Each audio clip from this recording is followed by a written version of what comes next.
One particular day, I think it was a Monday, turned out to be the most bizarre and hectic for Dr. Victor Hayes, an experienced physician working in a private hospital.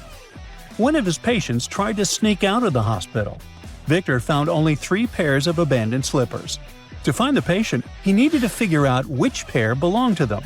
Can you help him?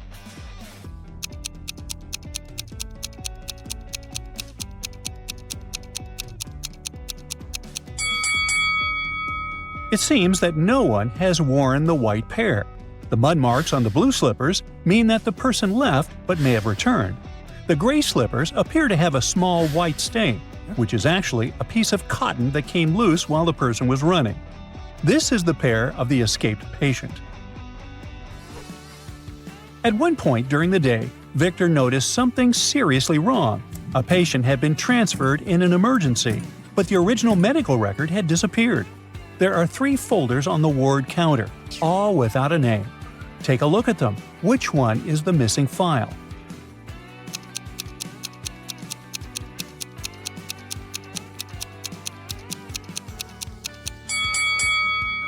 The red folder seems to have been used by someone absent-mindedly in the kitchen.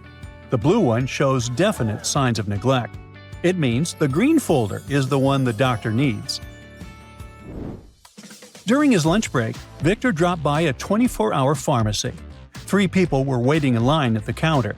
He noticed that one of them was pretending to be a patient in order to buy a restricted medication. Can you figure out who was faking it?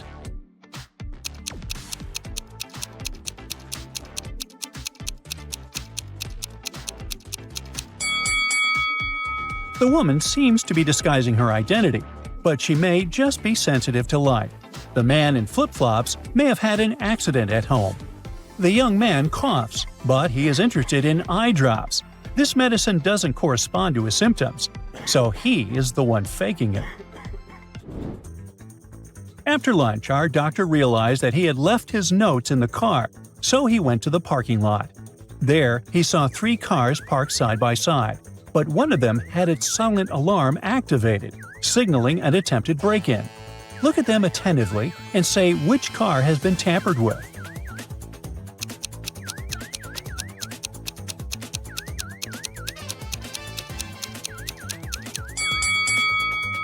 The SUV may be flashing because it's just been locked. The sedan has its mirror out of place. It might be a sign of an attempted break-in. But the blue car has a clearer sign. One of the wipers is raised and is missing a wiper blade, which must have been stolen. Victor entered the hospital elevator but noticed a strong odor of medicine. He suspected that someone was stealing expired medicines from the lab. There were 3 people in the elevator. Can you figure out who's carrying the medicines?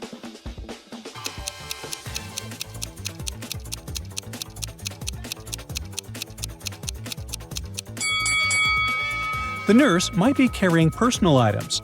The delivery man is carrying something sealed. It could be a regular delivery. But the lady with the bag looks out of place, and the heat inside the elevator makes the smell spread. It's a thermal bag. See that gray aluminum lining? She is carrying the expired medicines. Victor's friend Lucas hurt his knee, and our doctor told him to stay home, and he prohibited him from getting up from his bed. Then Victor had to go back to the hospital. He promised to visit Lucas in the evening. When he arrived, he immediately realized that Lucas had actually gotten up. How did he understand this?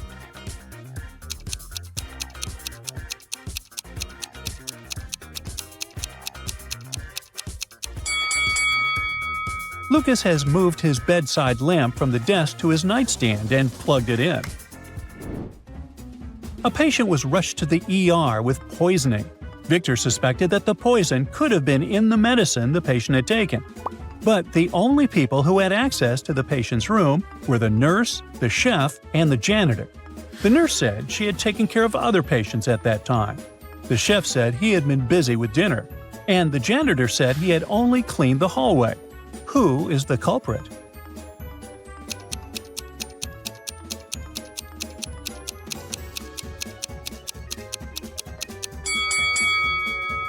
It must be the nurse. The poison was in the medicine, and only the nurse handled it. Dr. Victor was asked to visit another patient. She claimed that she experienced severe headaches every night from 9 p.m. sharp. The hospital staff was baffled because nothing unusual happened at that time. Can you help Victor understand what causes the headaches?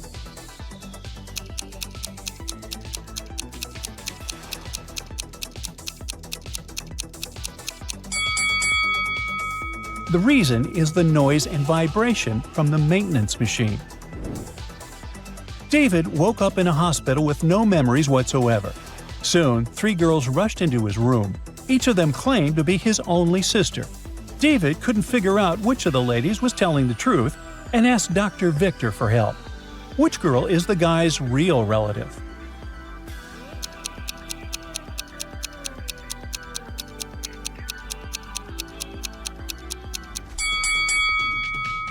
David's real sister is the girl in the middle. Look, they both have identical birthmarks on their hands. A hospital's emergency alarm went off in the middle of the night, but there was no emergency. That's why Victor suspected sabotage. Only 3 staff members were on duty at that time: a night nurse, an intern, and a security guard. Now, the security guard said he had been patrolling the parking lot. The intern said he had been in the break room. And the night nurse said she had been checking on patients. Victor understood who was lying right away. Can you do the same?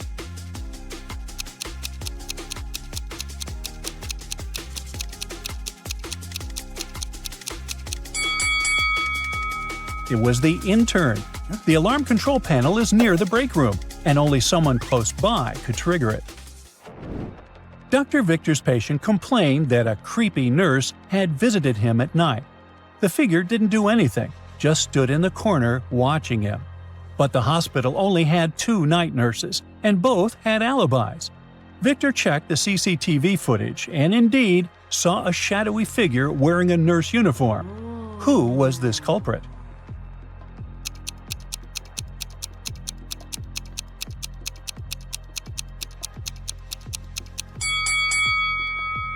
It wasn't any of the hospital nurses.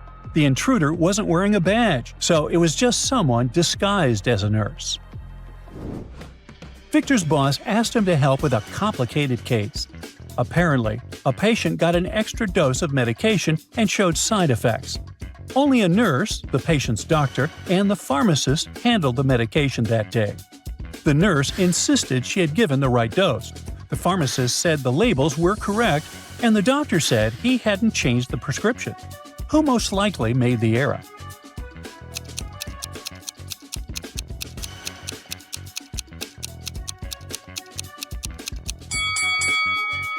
It was most likely the nurse, because she was the one administering the meds. Finally, Victor left the hospital after his 14-hour shift.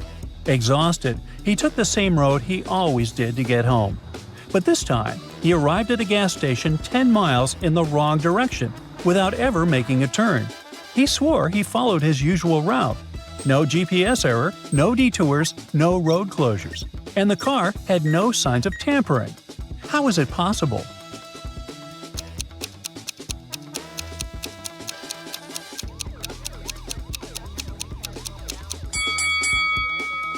Victor was so exhausted that he accidentally got into an identical car parked nearby, which belonged to someone else who lived in the opposite direction. Both cars used the same key fob model.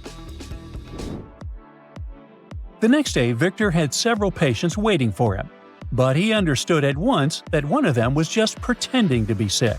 Which one was it?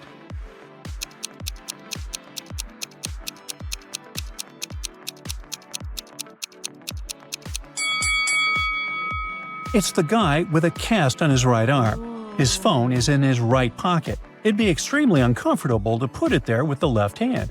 It means his cast is fake.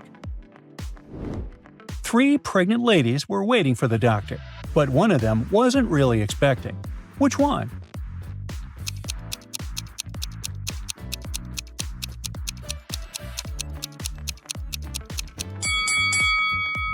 It's the woman on the left. If we look closer, we'll notice a piece of a pillow sticking out from under her sweater. Now, look at this patient. He's come to Victor with a bad headache. But it seems something else is wrong with him. What is it?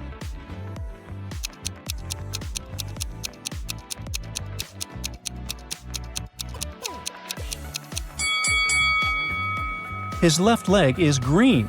You can see it between the edge of his pant leg and his sock. The day was getting more and more bizarre. This patient doesn't seem to be a regular one either. Why?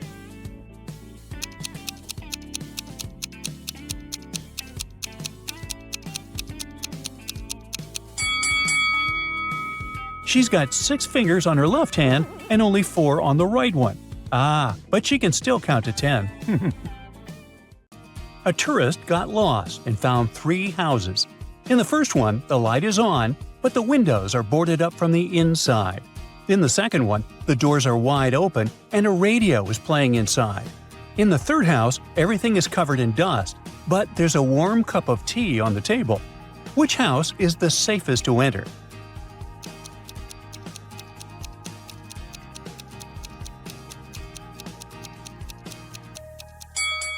It's the third one. The tea is still warm, which means the owner has just stepped out.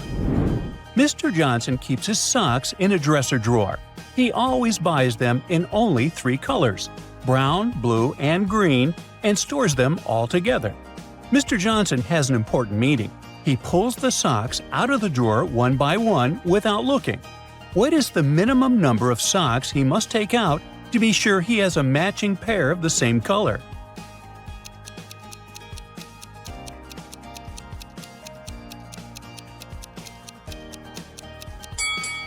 Four socks are enough because the first 3 might be all different colors.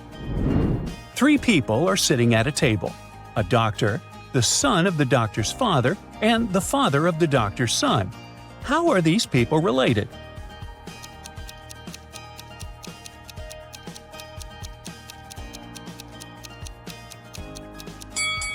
Well, we have the doctor, her brother, and her husband here.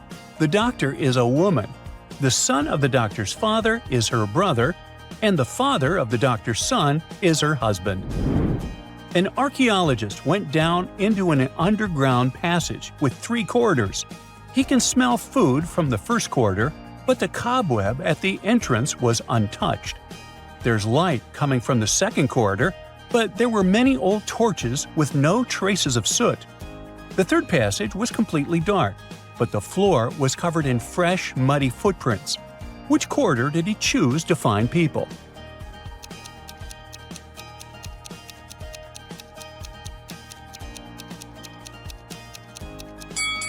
The third one. The footprints are the most reliable sign. Jamie was offered a pay of $20 for every working day and a deduction of $30 for each non-working day. After 60 days, he got nothing. How many days did he work?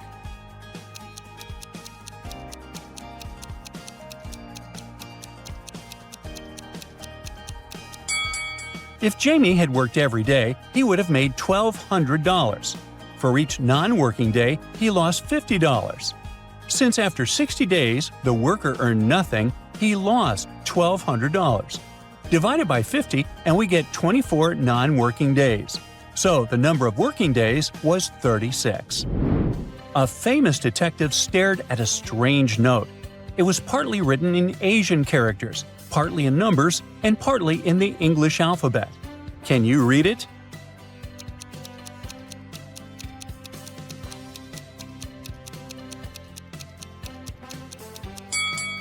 It's simple.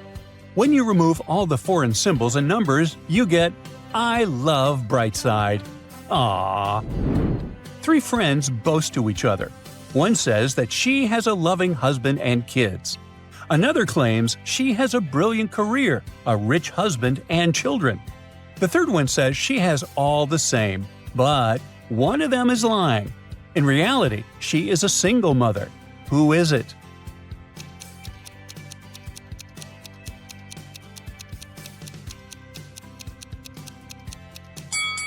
It's the first girl. Her tattoo has 2 matching symbols, a big and a small butterfly, a subtle hint at mother and child. Lizzie decided to start a culinary vlog to make some extra cash. She filmed the first video about cooking with homemade pasta. She posted it and got a bunch of angry comments saying that she is a liar. Why did her viewers decide so?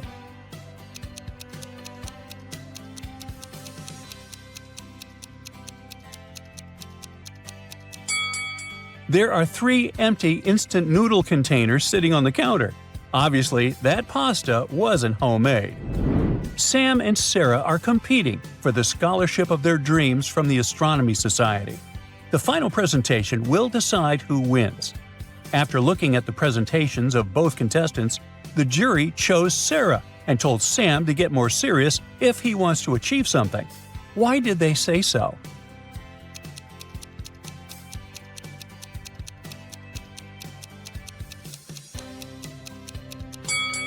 Well, in his presentation, Saturn is where the Sun should be, and Mars switched places with our Earth. Airport security receives an anonymous phone call. An infamous criminal is about to try to leave the country with the diamonds and emeralds she stole. The security easily identified the criminal after scanning her luggage. What's suspicious here?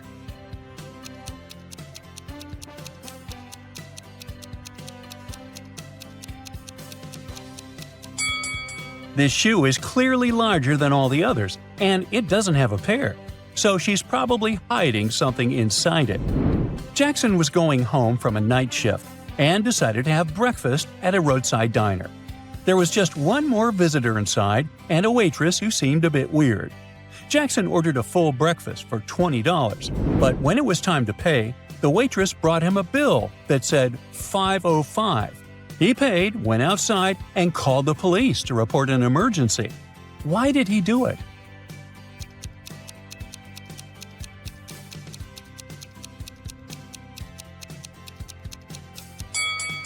The waitress typed that number because it looks like SOS. Something is really wrong there. A farmer once challenged an engineer, a physicist, and a mathematician to fence off the largest amount of area using the least amount of fence. The engineer shaped his fence like a large circle. The physicist made a long line and said that fencing off half the Earth was the best. The mathematician laughed at them and showed his design, which beat the others. What did he do?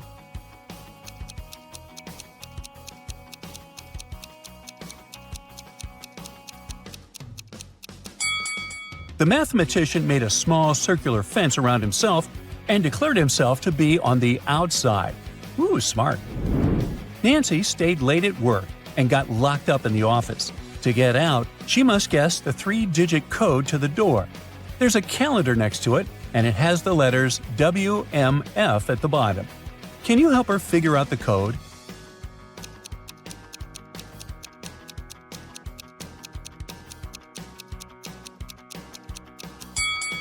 It's 3:15. The letters stand for the days of the week, Wednesday, Monday, and Friday, and the code is their numbers. Now Steve is going on a blind date with a friend of a friend. All he knows is that she'll be wearing a polka dot skirt. When he arrives at the restaurant, he sees 3 girls in polka dot skirts. So, who is the one?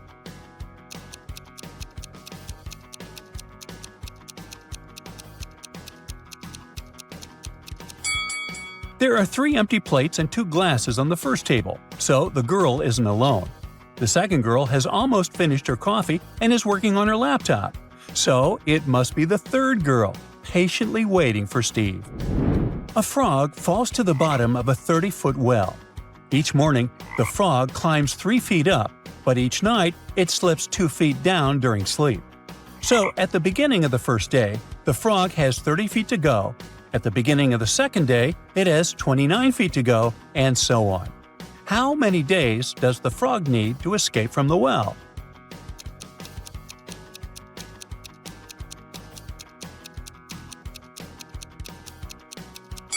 At the beginning of the 28th day, the frog will climb the last 3 feet and escape.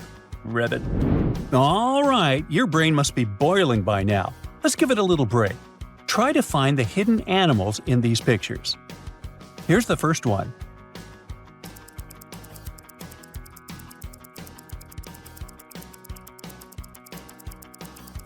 Did you notice this bird right here? Now on to the second picture.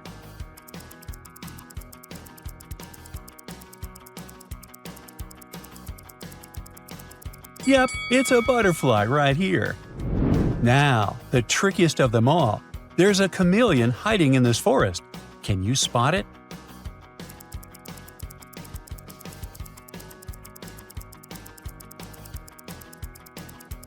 Well done! At a funeral, a woman lies in her coffin with one hand hanging out, holding a piece of chalk. On the floor, she managed to write just one letter: A. In front of her stand 3 pregnant women, Amy, Anna, and Ava. One of them must be behind what happened. But who?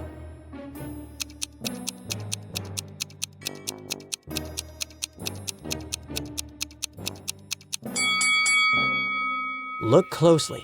Anna's bouquet looks a little strange. One of her flowers isn't a flower at all. It's the handle of a knife she tried to hide.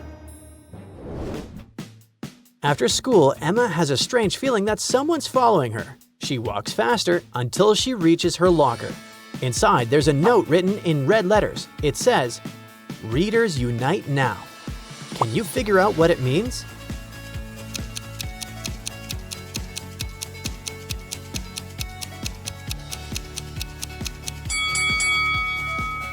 Divide the word into 3 rows, then read the first column vertically. It spells run. During a bungee jumping adventure, Lily is about to put on her safety gear when she suddenly falls. Oh no!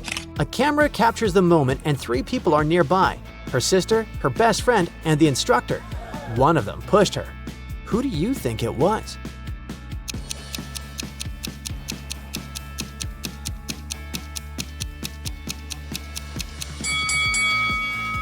Let's see. The sister has both arms outstretched, but she's actually trying to grab Lily.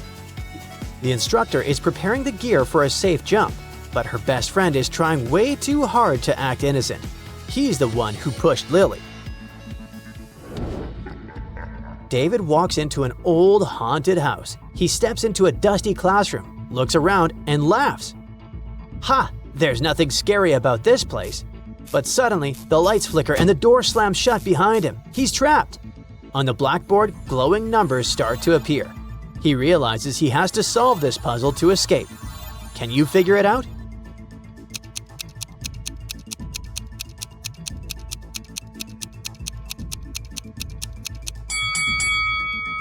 Here's the trick. Each line adds the current sum to the previous result, so the answer is 36. After saying the answer out loud, David watches the numbers vanish from the board. But suddenly, a piece of chalk starts moving on its own, writing the word C over and over again. Now David's confused. He doesn't understand what's going on. Do you notice anything strange?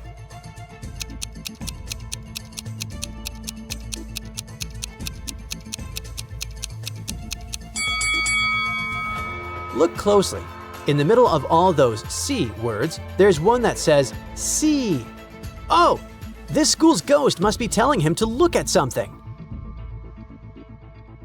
Quickly, David turns around and spots 2 dusty mirrors, both showing his reflection. But something feels off. One of them isn't real. So which one shows the true reflection?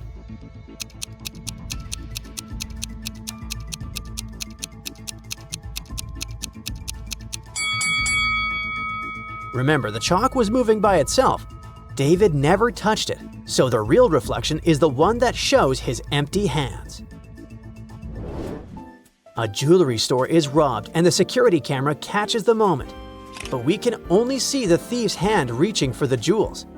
The next day, the police bring in 3 suspects and ask them to show their hands. Can you tell who the thief is?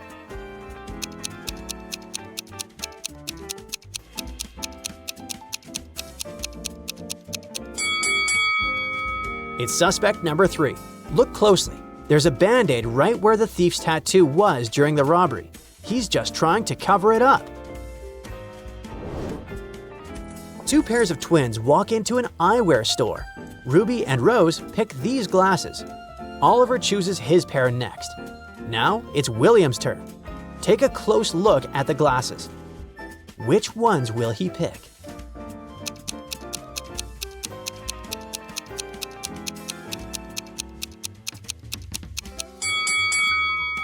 There's a pattern, and it's not about matching with their twins. They're choosing the color of their glasses based on the first letter of their names. Ruby and Rose went for red. Oliver picked orange, so William will choose the white ones. A couple is on a road trip when suddenly they hear a loud noise. Lisa hits the brakes hard. She gets out of the car and runs to check what happened. Turns out the tire's flat. She shouts to her husband, "Brian, come here!" But he says he can't help. Why not?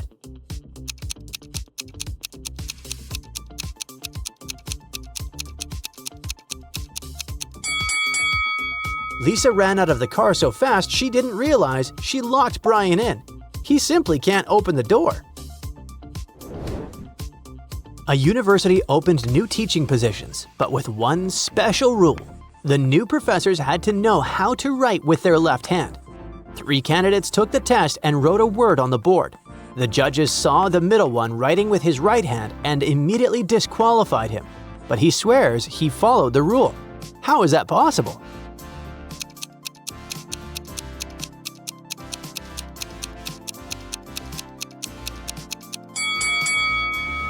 Well, the rule said teachers must know how to write with their left hand, but it never said they couldn't also use the right one. The candidate is ambidextrous, so he still qualifies for the job. Ford was waiting to see the doctor, but he was getting impatient. He started complaining nonstop to the young man sitting next to him. After a few minutes, he realized the guy hadn't said a single word. Ford got annoyed until the young man said, "Sorry, I couldn't hear you." Was he telling the truth?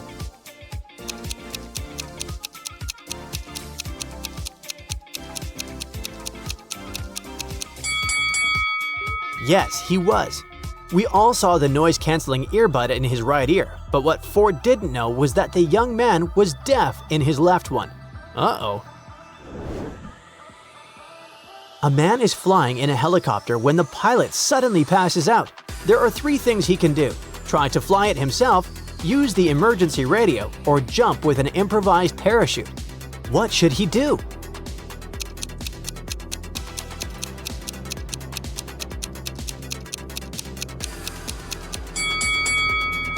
Don't panic. Trying to fly it alone is way too risky, and jumping with an improvised parachute is even worse.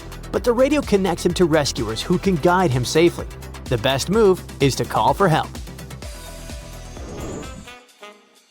A woman is in her office when a flower pot crashes down from the floor above.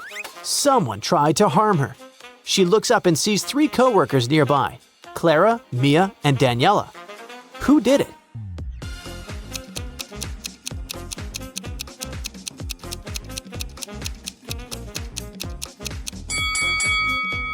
Let's see. Clara and Mia just look shocked, but Daniela is turning away, hiding one of her hands behind her back. And it's covered in dirt. She's the one who pushed the pot. It's late at night when Sarah gets a call from her boss asking her to go to the office right away. She needs a last-minute babysitter for her daughter, so she calls her cousin. The young girl doesn't answer the phone, but texts back, "I can't, I'm not feeling well," and sends a picture to prove it. She's wearing cozy pajamas and looks pale, but Sarah immediately knows she's lying. How?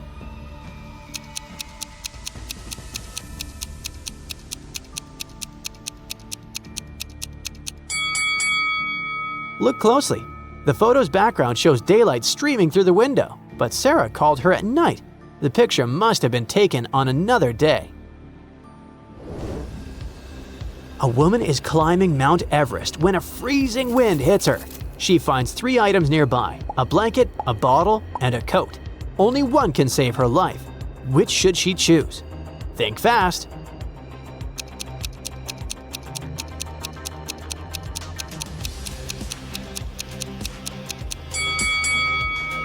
The blanket is too thin, and the bottle has cold water in it, so it won't stop the chill. But the coat can protect her from the freezing wind and hypothermia. That's the right choice. Samuel has a secret date with his lover at a hotel. The only thing he knows is that she's somewhere on the 2nd floor, and her room number has 3 digits. But he's not sure which one. To keep anyone from finding out, She hid the room number inside their secret code. Can you figure it out?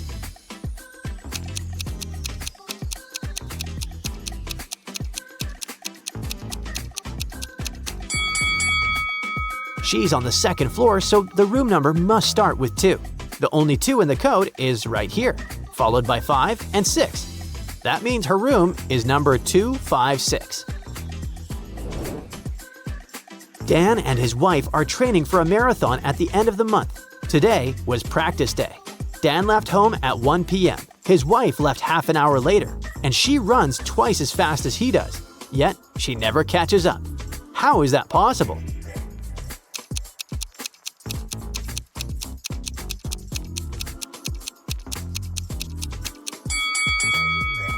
They're married, but they don't live in the same house. In fact, they were running in completely different cities.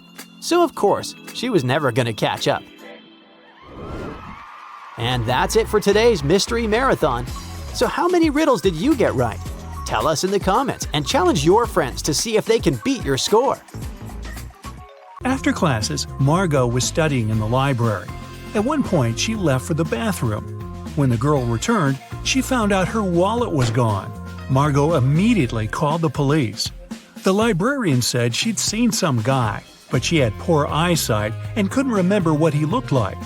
After listening to her vague description, the police officers questioned 3 students. Owen said he had been studying and hadn't even left his desk until the police arrived. Finn said he'd seen the girl but never really paid attention to her. He was looking for some books. Lucas said he'd been busy talking to his friend on the phone. He hadn't seen anything. Can you figure out who stole the wallet?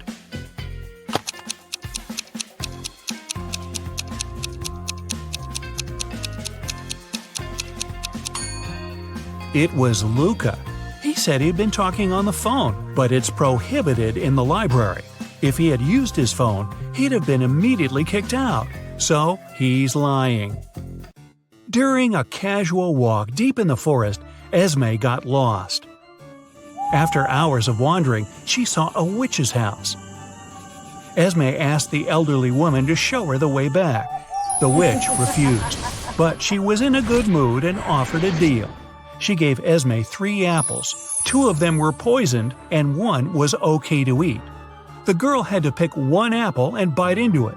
If she didn't get poisoned, the witch would show her the way home. Esme was a smart girl and managed to do it. How did she know which apple to pick?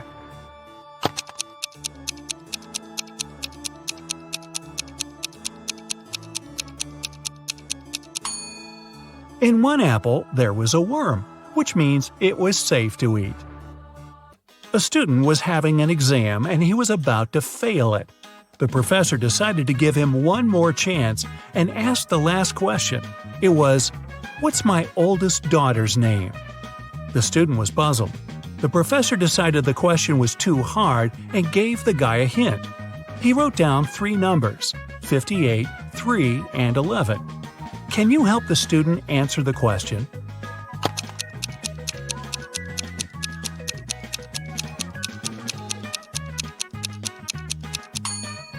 It's a chemistry class. The riddle must be related to the subject. Have a look at the periodic table. The 58th element is cerium, or Ce. The 3rd element is lithium, Li. And the 11th element is sodium, or Na. If you put all of them together, you'll get the name Selena. The professor liked the game. When another student was struggling with his task, he gave him another puzzle.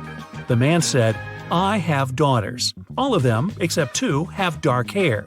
All of them, except 2, have blonde hair. And all of them, except 2, have red hair. How many daughters do I have?" Can you help the student out?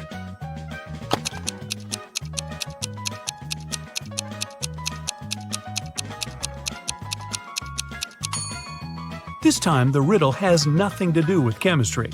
Pure logic. The professor has 3 daughters. One of them has dark hair, the second is blonde, and the 3rd daughter has red hair. Ben was walking in the park at night when someone knocked him out and stole all his stuff. The guy went to the police. 3 people, Cole, Jerry, and Bernard, were in the park at that time. They got arrested. The detective gave each of them a marker and asked them to write their names on the whiteboard. As soon as they finished, he immediately arrested the right person. Who was guilty, and how did the detective find it out?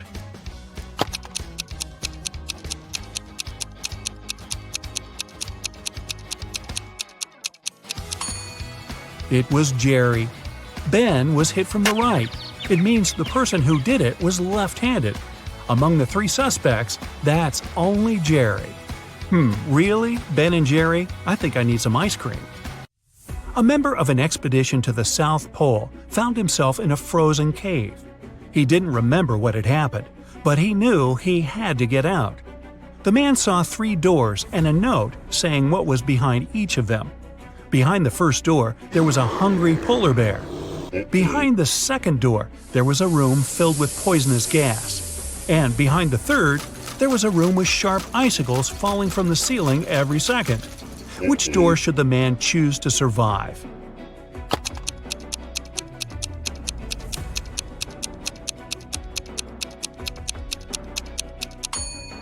He should pick the first door. He's at the South Pole. There are no polar bears there. After classes, Nora stayed at the university. She needed to finish her project. She was sitting in the hallway. Soon she got hungry. The girl went to grab some food and left all her stuff behind. When Nora returned, she checked her things and called the police. She told them what had happened and reported her wallet stolen. There were 3 other students nearby. All of them were questioned. Kennedy said she had been texting her friends. Ethan said, "I did sit close to Nora for a while, but I didn't see or touch her wallet." Gabriella said she had been in the classroom and just walked out a couple minutes before. The detective listened to them and left without arresting anyone. Why?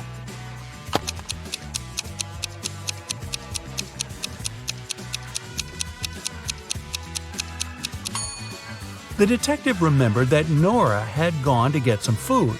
It means the wallet was with her and couldn't be stolen. The girl lied. 3 women, Sarah, Milla, and Eleanor, went shopping. 2 of them are pregnant, and 1 is a professional watermelon thief. Yeah, I know, but just humor me. Can you tell which one stole the watermelon?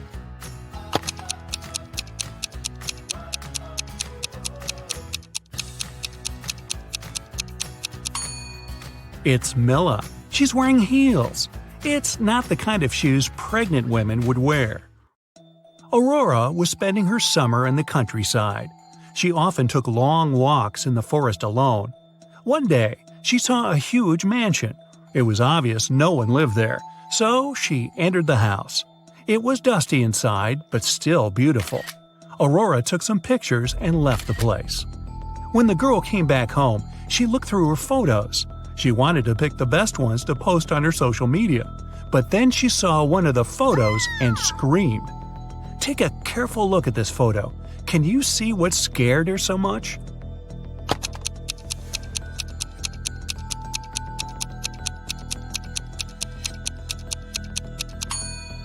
Aurora noticed she, herself, was in the photo. But it's impossible. She was alone in the house. Stella and Adeline were sisters. Their grandmother once presented Adeline a bracelet. But both girls loved this piece of jewelry very much. So sometimes Stella snuck into her sister's room and borrowed the bracelet.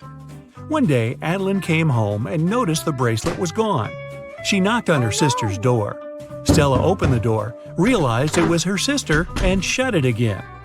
In a couple of minutes, Adeline managed to break into the room.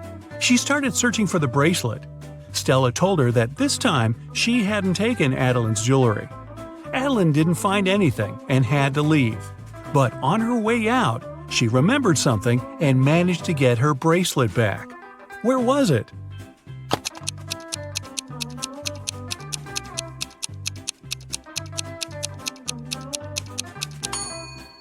When Stella opened the door, she had her hair down.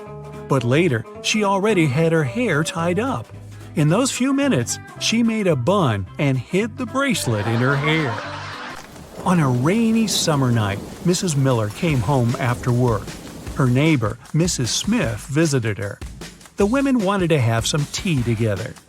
Mrs. Smith said her daughter was at a party. She met one of Mrs. Miller's triplet sons there. Mrs. Miller asked which one it was, but her friend didn't know. Her daughter could never tell the guys apart. The problem was all three of them were grounded and weren't allowed to go out until the next week. Mrs. Miller wanted to find out who had broken the rules. She called the boys and asked how they'd spent the day. Ian, the artist, said, "In the evening, I was outside drawing." Ryan, the musician, said, "I spent all day inside writing a new song." Luke, who likes sports, said, "I did a workout and spent the rest of the day reading." Mrs. Miller understood which of her sons was lying and grounded him for another month.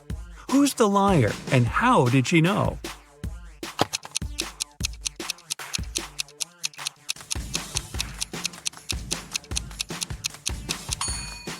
Ian lied. He said he had been drawing outside, but it was raining. Another day, another walk in the forest, and Esme got lost again. And still, she managed to find the way to the witch's house. This time, the woman had another task for Esme. The witch gave Esme a candy bar and a knife. She was going to perform 7 tricks. After each of them, Esme had to give her 1/7 of the bar. But there was a catch. The knife was magical and could only make 2 cuts. It was also impossible to break the bar or cut it without the knife. How did Esme fulfill these conditions and return home?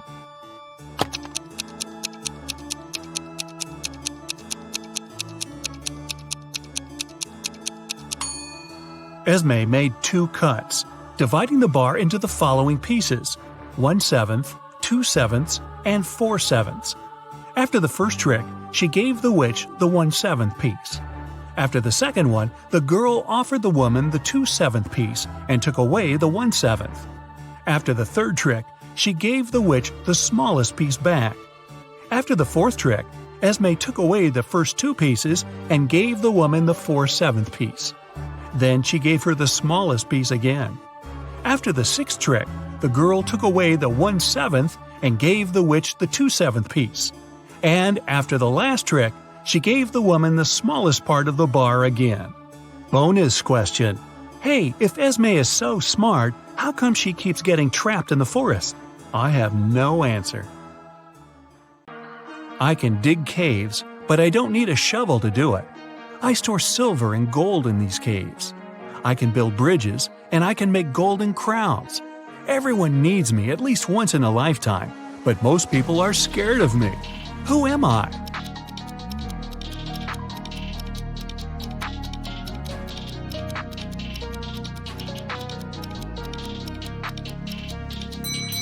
I'm a dentist.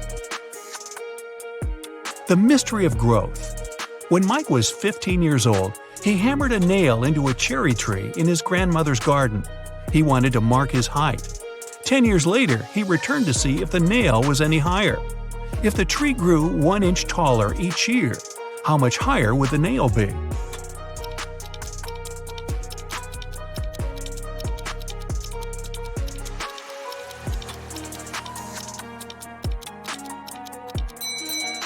The nail's position wouldn't change. Trees grow at their top. An orange riddle. Jenny was locked inside a room with 15 other people. Each of them could see the entire room and everyone inside. To do it, they didn't need to turn their heads or bodies or move in any way. To get out of the room, Jenny had to place an orange in such a way that everyone but one person could see it. The girl managed to do it, but how?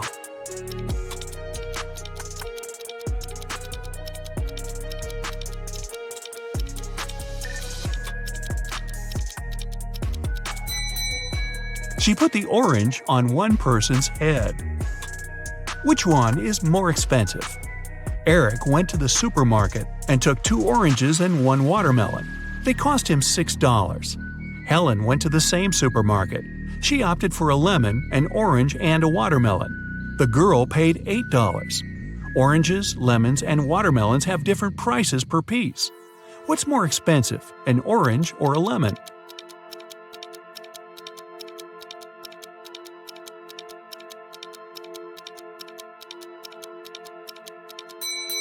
Eric had 2 oranges and a watermelon, which cost him $6.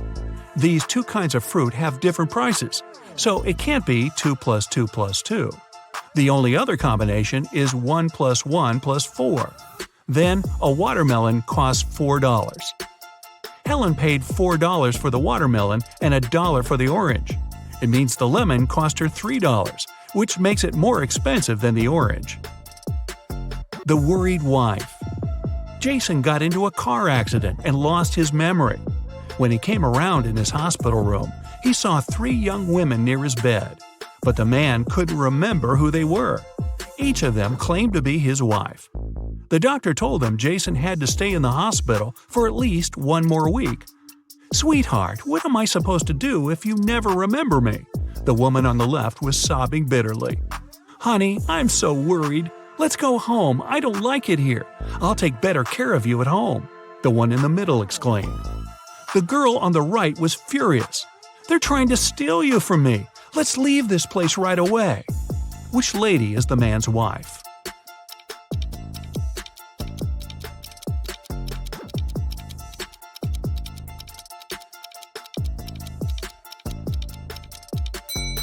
She's the one on the left. She's the only one who's worried.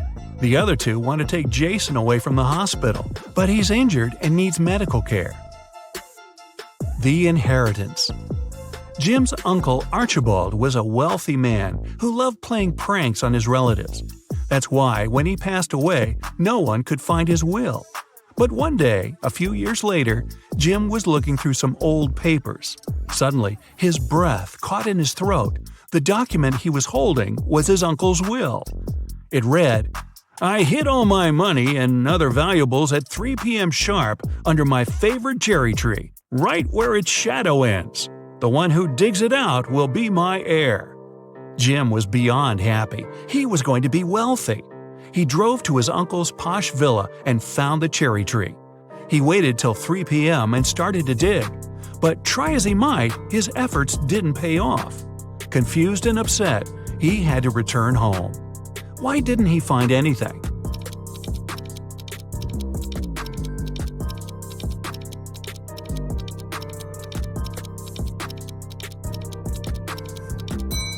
It's been several years since Jim's uncle hid his valuables. The tree has grown taller, and its shadow has become longer too. Who's poor? These 2 girls are putting on their makeup and getting ready to go out and have fun. They're using pretty much the same things: lipsticks, cosmetics, clothes. Their phones look similar too. But one of these girls is poor. Who is it?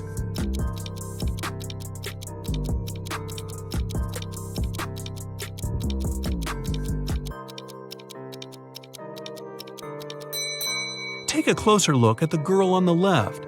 Her phone gives her away. It's an obvious knockoff.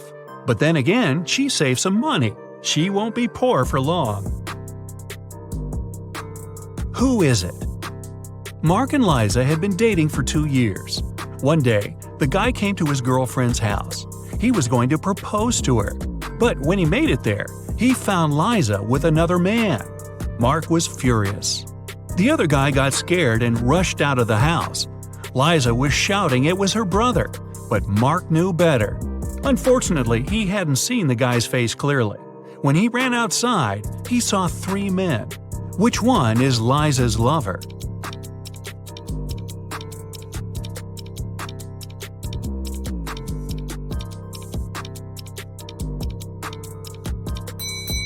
It's the guy on the left. It's freezing outside, and the other 2 guys have red cheeks and noses.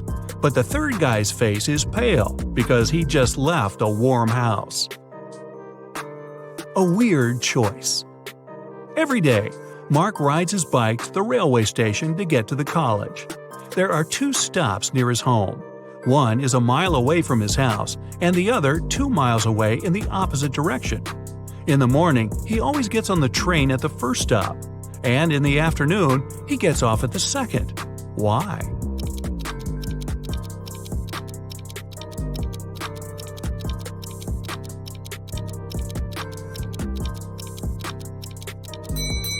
Mark's home and the stations are on the hill, and this method allows the guy to ride his bike down without any effort. A money problem. A notorious criminal caught rich businessman Brian and locked him in a room. "I won't let you go until you double the money I leave for you." And the criminal put $5,000 on the table. By the time he returned, Brian had already doubled the money. He hadn't left the room or communicated with anyone. Then, how did he do it?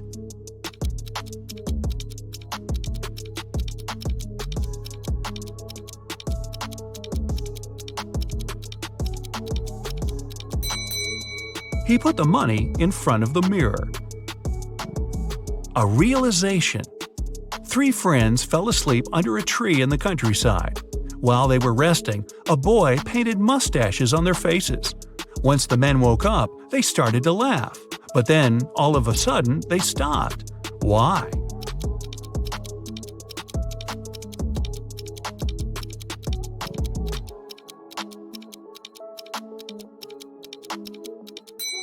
At first, they saw the mustaches on their friends' faces and found it funny. But then, they realized their friends were laughing too. It meant they had mustaches on their faces as well. Wealthier grandfather. Aaron and his grandfather were very close. They spent a lot of time together and loved cracking detective riddles. Unfortunately, the elderly man passed away unexpectedly. His lawyer informed the relatives that the grandfather had hidden all his money, and he was a wealthy man. The one to find it would get all the inheritance. Aaron realized the grandfather wanted him to get everything. He ran to the elderly man's office and soon understood where to look for the money. Can you figure it out?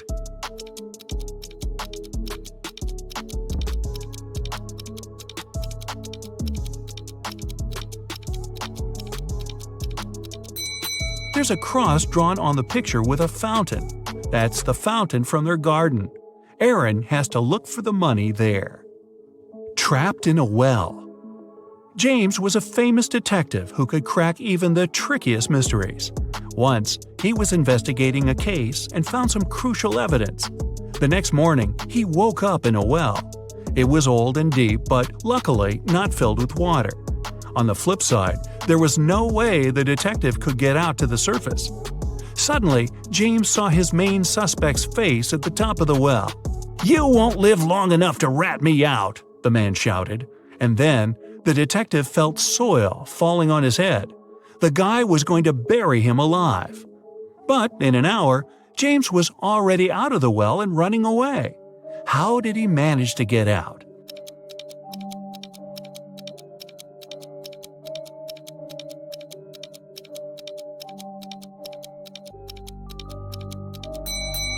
The detective started to shake off and tamp down the soil that was falling into the well. He was getting closer and closer to the surface until he managed to jump out and run away.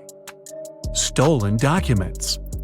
Early in the morning, Ashton got a call from his friend, an owner of a big company. The man was in distress. A very important contract had disappeared from his office. It was on the desk the evening before, but nowhere to be found in the morning. Ashton immediately headed to his friend's office to question the employees.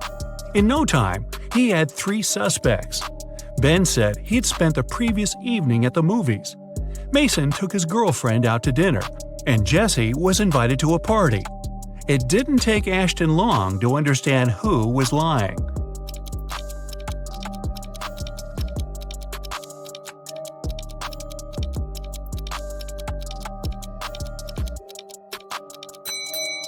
It was Ben.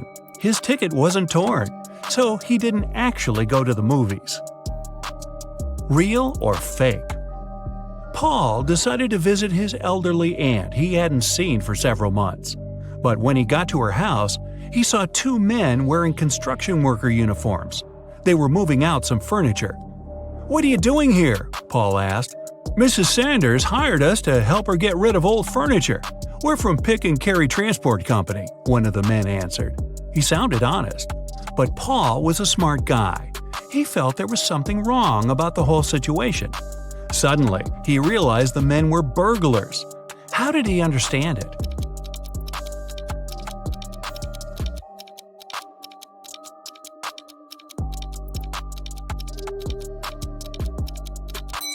There was no company van near his aunt's house, just a dark car with tinted windows. Plus, why were the men wearing construction worker uniforms if they were movers? Grace has 7 sons and each of them has a sister. How many children does Grace have in total?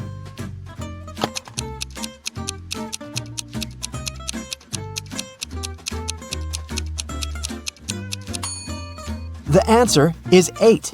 I bet all the sons have the same sister, so 7 sons plus 1 sister equals 8 children. Stephen's family was away this weekend, but he was found unconscious outside his mansion. Investigators had 3 main suspects. All of them were in the house when it happened. The first person was Maya, but she claimed to be innocent. "I was cleaning the house in the morning and I took a nap in the afternoon," she told the investigators. John, the butler, said, "I was told to check the food inventory in the afternoon." And the last person to be interrogated was James, the driver. He claimed he'd been far away from the house that day. "I was driving the boss's children to a garden party." Which of these people do you think is guilty?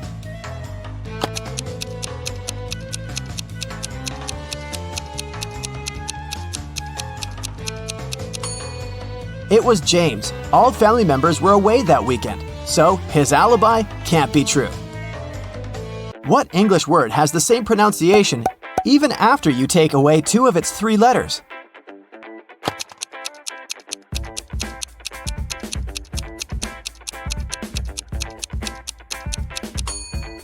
It's B. Phew, that one took some work. Look at these images and try to guess what's wrong.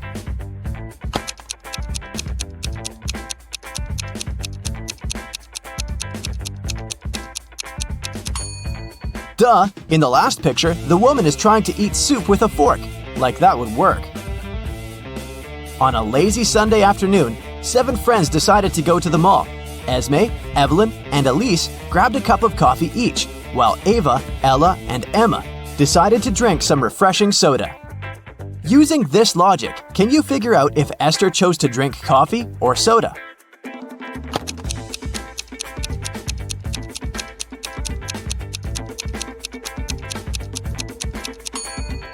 Esther is drinking coffee. The secret is in the girl's name. Esme, Evelyn, Elise, and Esther all have 2 letters E in their names, just like the word coffee. There were 4 pairs in the basket and 4 people in the room. Each person took 1 pair. In the end, there was still 1 pair left in the basket. How is that possible?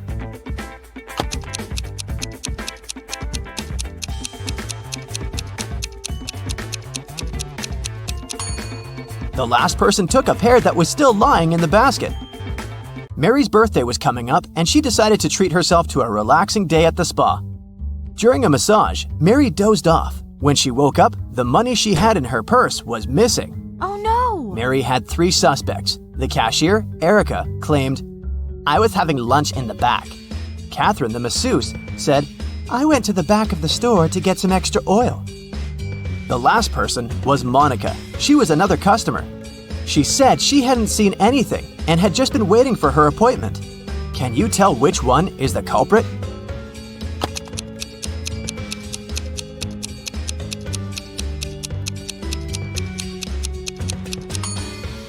The thief is Catherine. She must have waited for Mary to fall asleep and then took her things. Look at the money hidden behind the oils. Hey, it's time for a hair appointment to trim those split ends. But in this scenario, there are only 2 hairdressers in town who can cut your hair. This guy or this girl. Which one should you choose?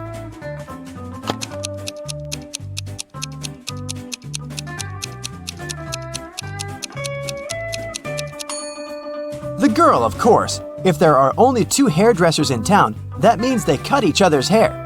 And judging by the haircut the guy gave the girl, it looks like he doesn't really know what he's doing. If a rooster lays an egg on top of this cabin, in which direction will it roll?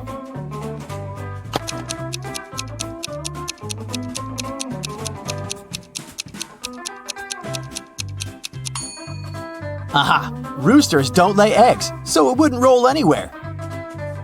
The shopkeeper of an expensive skincare store called the police because someone had robbed his business. He didn't notice the culprit, but according to the security camera footage, there were 3 customers in the store at the time of the robbery. Police officers questioned each of them. Michael said he'd been buying some stuff for his pets. The second suspect, Kayla, was looking for ointments and some aloe vera gel.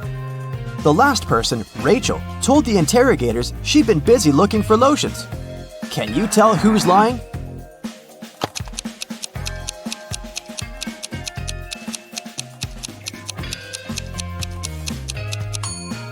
Michael is the culprit. The skincare store doesn't sell pet products. Duh.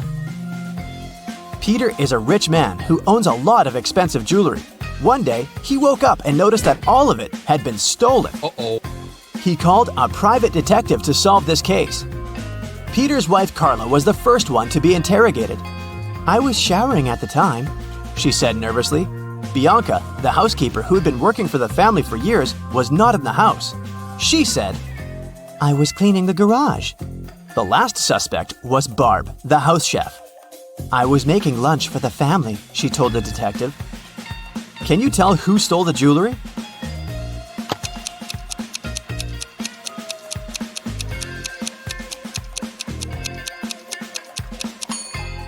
It was Barb, of course. She claimed she was cooking lunch, but the crime happened at night. A man lives on the 80th floor of a high-rise building. On rainy days, he takes the elevator all the way up. But on sunny days, he only takes the elevator halfway to his floor. And then, he takes the stairs the rest of the way. Why does he do this?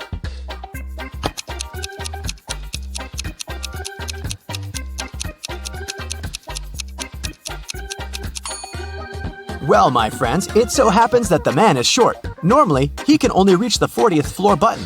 But on rainy days, he manages to push the 80th floor button with the help of his umbrella handle. Genius, huh?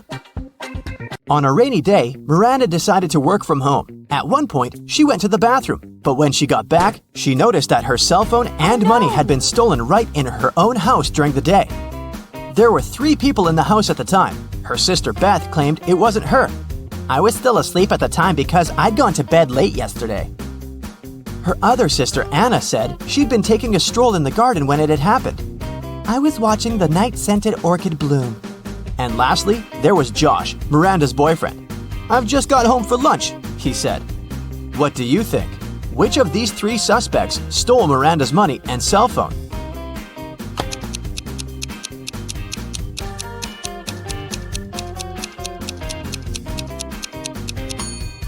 Anna is the culprit, of course. Night-scented orchids only bloom at night, so she probably sneaked in and grabbed Miranda's things while the girl was away. A farmer rode into the village on Monday. He stayed in the village for 4 days and rode out on Monday. How is that possible?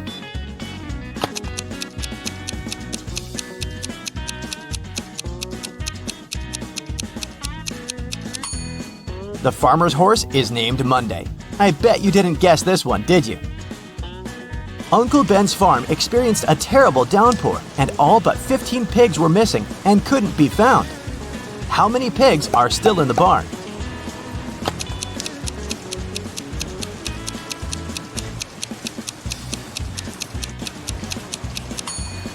If you said 15, you got it right.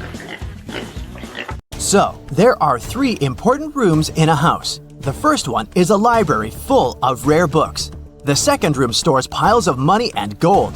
And the third room has boxes full of expensive jewelry in it. In case of a fire emergency, in which room will the police try to extinguish the fire first?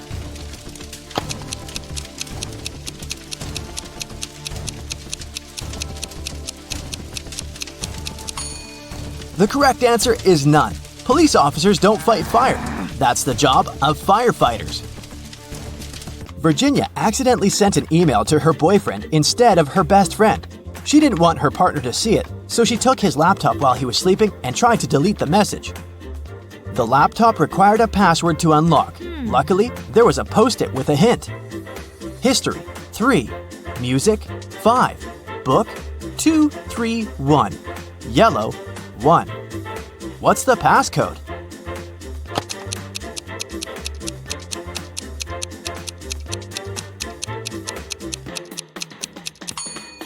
Each number indicated the letter Virginia had to select in the corresponding word. The third letter in history is S. The fifth letter in music is C. The second, third, and first letters in book are O, O, and B. And the first letter in yellow is Y. The password is Scooby. Rachel called the police early in the morning. When they arrived, she told the officers her story. I work in a museum. Yesterday, I took home several ancient books. I wanted to do some research, but then a blackout happened. I lit a couple of candles and continued my work. Suddenly, I heard the doorbell ring. When I opened the door, someone in a black mask hit me on the head. When I recovered, the books were gone. Detective Anderson arrested the woman for misreporting. Why?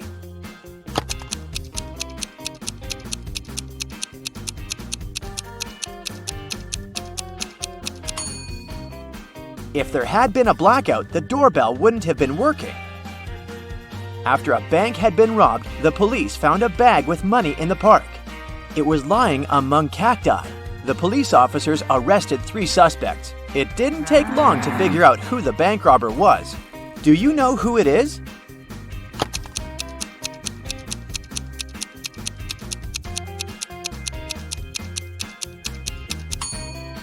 It's the man on the left. He's the only one with some scratches. They must have been left by the cacti. Detective Brown stopped a man leaving a clothing store. The sales assistant claims you've stolen some expensive gloves.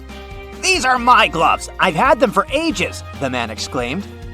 But the detective immediately understood the man was lying. How?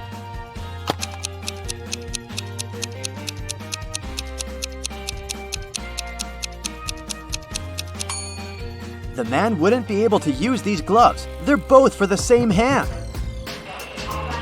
A family with 2 teenagers went on vacation to the seaside. They lived in a small bungalow, almost right on the beach. Everything was great at first, but 2 days after their arrival, their younger son went missing. The police had 4 suspects. They invited the guy's family to look at them. Maybe they could recognize someone. The teenager's mother didn't need more than a glance before she knew who was behind her son's disappearance. Who was it?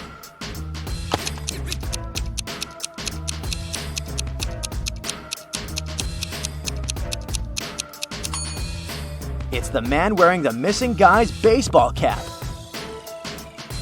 Michael was going home from the gym when everything went black. When the guy came around, he found out that he was in a locked room. Next to the door, there was a computer with a keyboard.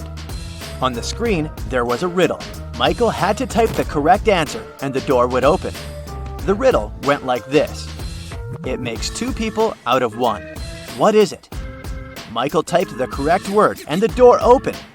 He was free to go. What was the answer?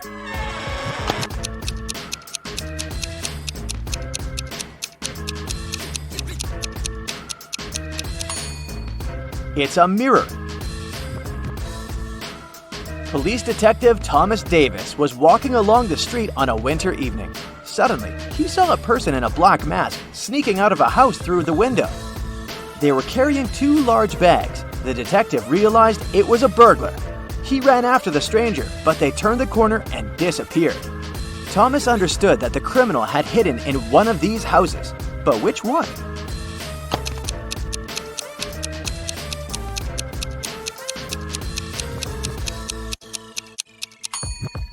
It can't be the house on the left. There are too many people inside. There are no footprints in the snow leading to the house on the right. It means no one has been there for quite some time, which leaves us with the house in the middle. Oliver was attacked in his apartment and taken to a hospital. The police had 4 suspects, all of them Oliver's neighbors. Amelia said she'd been walking in the park since early morning. Henry explained he'd been painting in his studio and had heard nothing. Jacob said he'd been repairing his car. Sophia answered she'd been taking a bath for the past 3 hours. Look at these people's hands and try to figure out who is lying.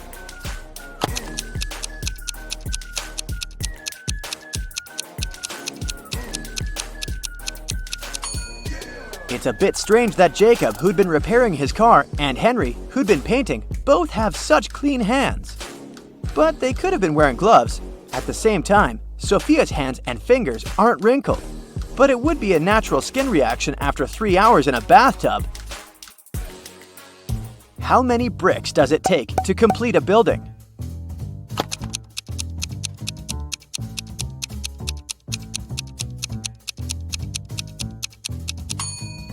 Just one. It will be the last one.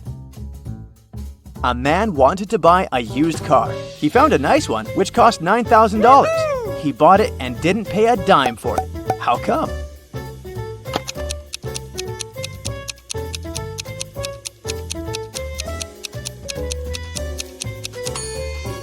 When paying $9,000, you don't need to spend dimes. Now let's check your math skills.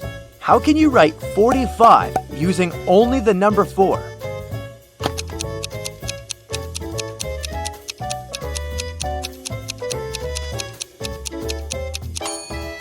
(44 plus 44 44ths). Nathan sneaked out of the house late in the evening to meet his girlfriend. The teenager thought he was extremely careful and quiet, but his whole family knew about his plan. They were aware that the guy would return at midnight. They decided to make a bet. The one who would see Nathan first when the guy started climbing the fence would be the winner. No chores for them for 1 week. Not to fall asleep, Nathan's dad switched on the TV. The teen's grandfather settled in the living room and started to read a book. The grandmother went to the kitchen to make pizza, and Nathan's mom went to her room, sat down on the floor, and started meditating. Who's going to be the first to spot Nathan when the time comes?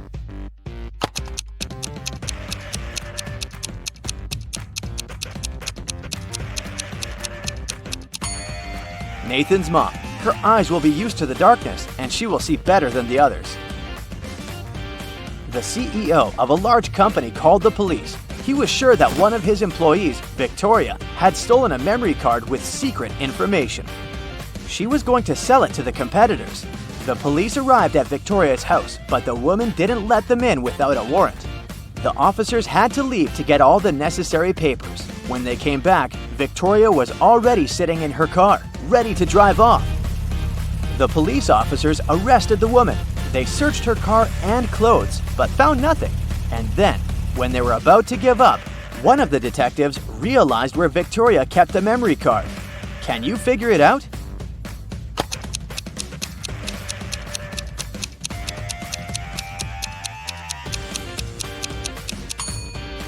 When the police first came to her, the woman had her hair down, but after that, Victoria changed her hairstyle. The memory card is in her bun. Martin was driving past a bus stop when he saw 3 people standing there. One of them was Monica, a woman he had a crush on. Martin also spotted Sam, his friend, and an elderly lady who looked like she was freezing. Unfortunately, Martin had a 2-seater car. What should he do?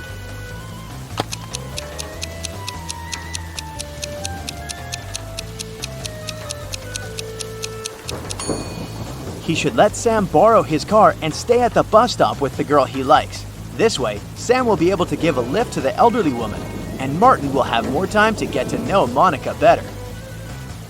During a fire, a bank was robbed. The security guard told the police he wanted to save a bag with money, but he had to lace up his boot right in front of the emergency kit. At that moment, the door opened and hit him on the head. When he recovered, the money was missing. Why was the security guard arrested?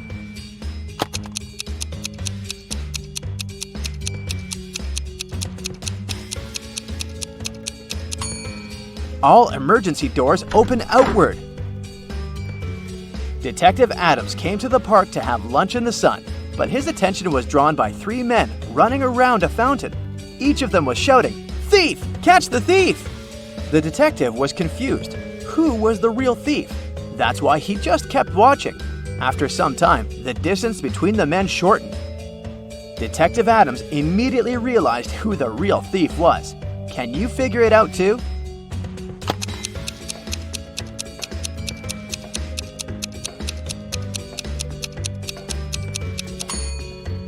If the third man was the thief, the second one would only have to turn around to catch him. The same goes for the second man, which means the man running in first is the criminal. Someone robbed a bank in a large city. A police detective went to visit the main suspect. I've been feeling unwell all this week, and I haven't left my apartment for 3 days. I didn't even need food. My fridge is full. You can make sure yourself," the suspect said, and indeed opened his fridge. But the detective realized the man was lying and arrested him. How did he figure it out?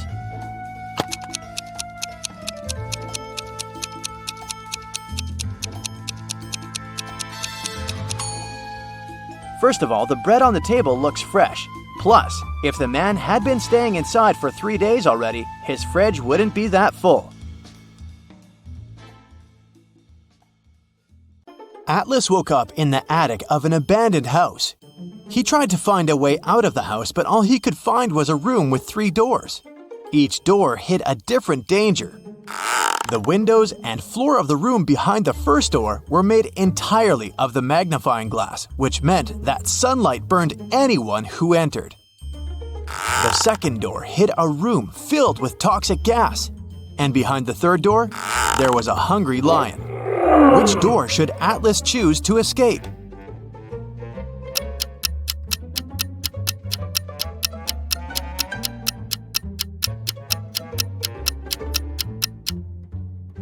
He should wait for the night to fall and walk through the first door. Sarah accidentally pulled a lever in a science lab and set free a group of mutant zombies. There were 4 people inside, and they needed to escape before the zombies caught up with them. They had 17 minutes to cross the bridge. Sarah was the fastest one. She could cross it in 1 minute. Lab assistant Dawn could get to the other side in 2 minutes.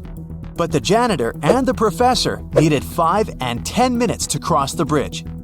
How can they get to the other side if the bridge can only hold 2 people at a time? And each group needs to carry the only lantern they have to illuminate the way.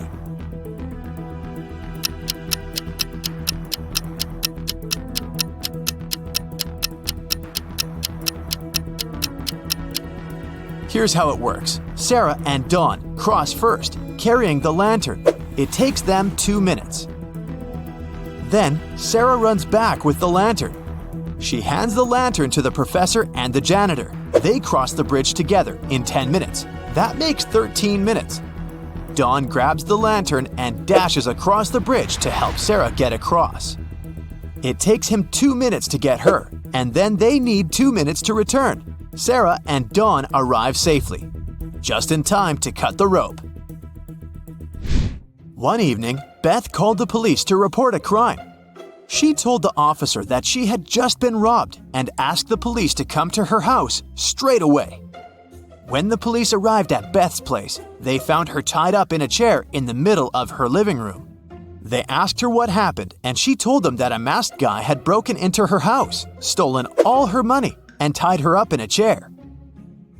The police immediately arrested Beth for misreporting. Why?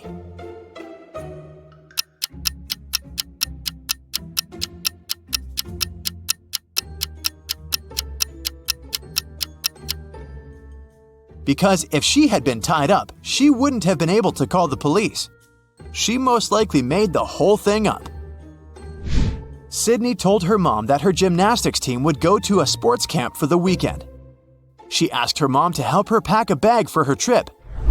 Her mother packed everything she thought her daughter would need.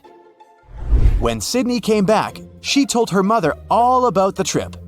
But at one point during the conversation, she asked why her mom hadn't packed a toothbrush. The mother immediately knew Sydney was lying about where she had really been on that weekend. How did she figure it out?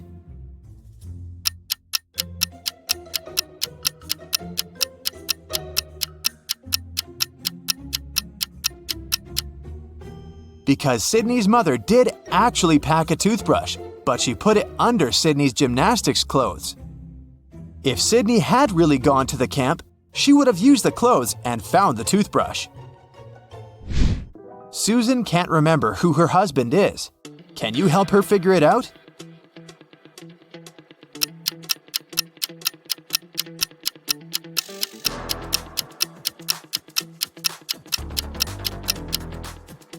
Well, it must be the guy on the left. Look, they're wearing matching rings.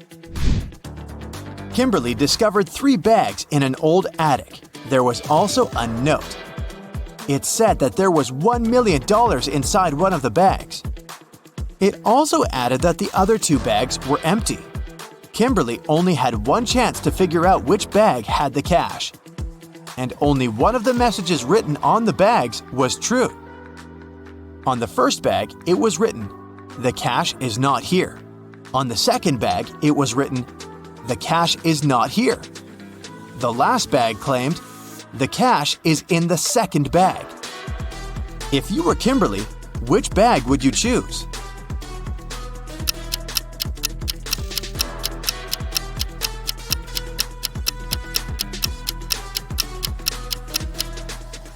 You should choose the first bag. If only one of the inscriptions is true, then the money can't be in the second or third bag.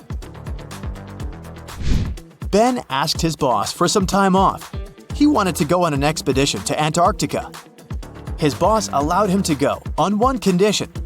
Ben had to send him pictures every day, and that's what Ben did.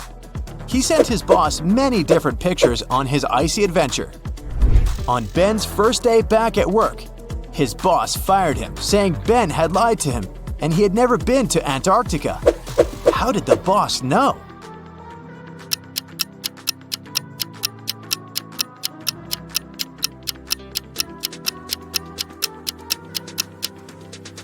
Take a closer look at these pictures. There aren't any palm trees in Antarctica, are there?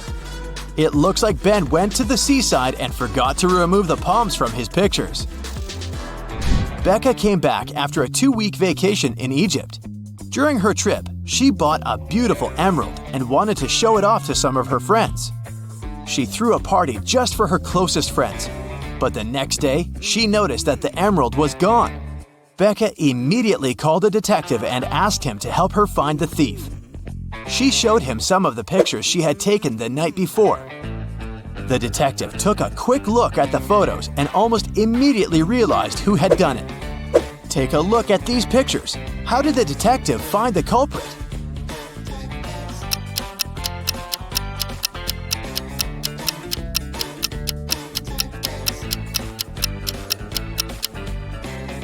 Look at the girl wearing a hat. At 1 a.m., her hat is flat. But at 2 a.m., her hat suddenly becomes pointy. Weirdly imitating the shape of the emerald, she must be the thief. On a rainy evening, Dylan is driving home. He passes by a bus stop. 3 people standing there ask him for a ride. Dylan has only one seat in his car to offer, but he really wants to help all these people. It's an elderly lady that seems to be freezing, a doctor who claims that he needs to get to the hospital for an urgent appointment. And there's also the woman Dylan has a crush on. What should Dylan do to help everyone?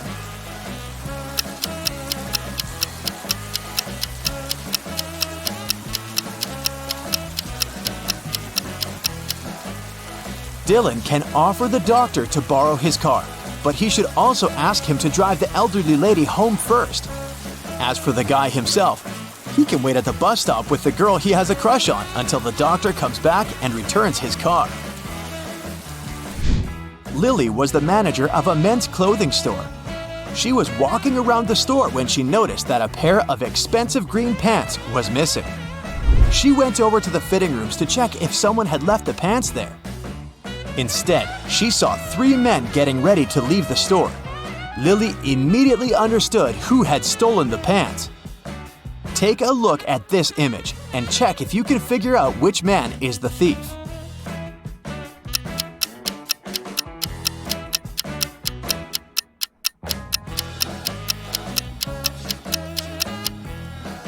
It's the man on the right. He's wearing black pants, but you can see something green peeking from under his pant legs.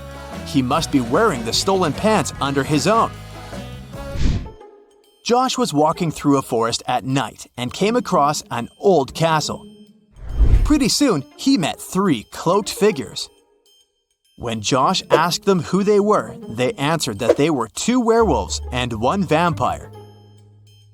The trio told Josh that he had made a bad decision when he entered the castle. They also said they wouldn't let him leave unless Josh outsmarted them. Josh had to guess which one of them was the vampire. The guy was only allowed to ask each one of them one question. And it couldn't be, "Are you a vampire?" After a few minutes of thinking, Josh asked, "What's your eye color?" He guessed who the vampire was and was allowed to leave the castle. Why did he ask this? And how did that question help him?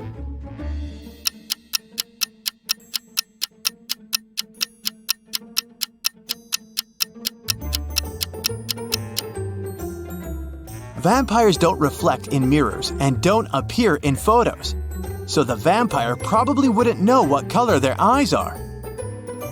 Jenny and Ben were about to get married. They wanted to book a hotel for their wedding ceremony in the party, so they went to a wedding planner to look at some options. She told them only 3 hotels were available for the day they wanted and showed them the pictures. Which one should they choose?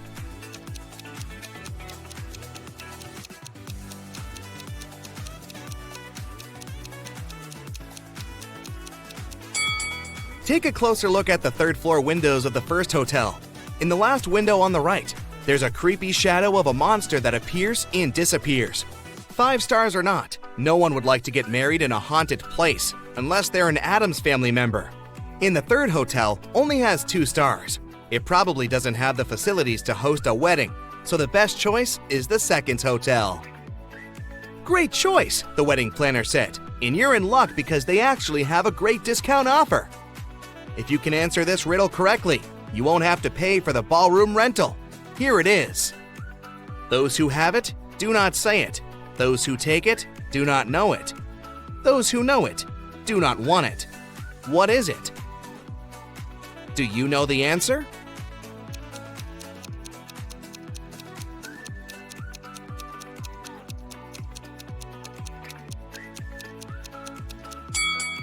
It's fake money.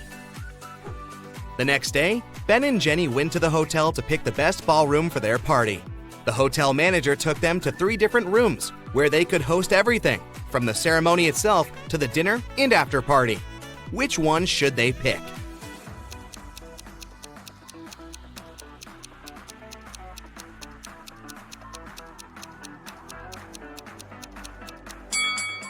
Do you see a little mouse hole in the corner of the first ballroom?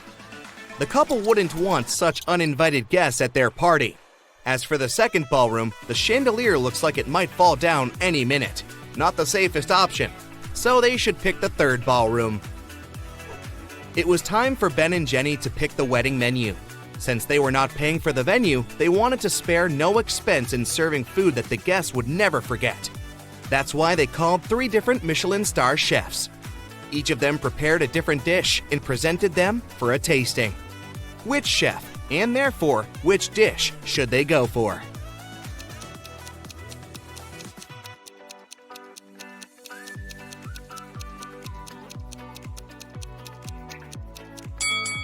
Even though the dish the 2nd chef made looks perfectly fine, do you see a rat's tail hanging from his chef's hat?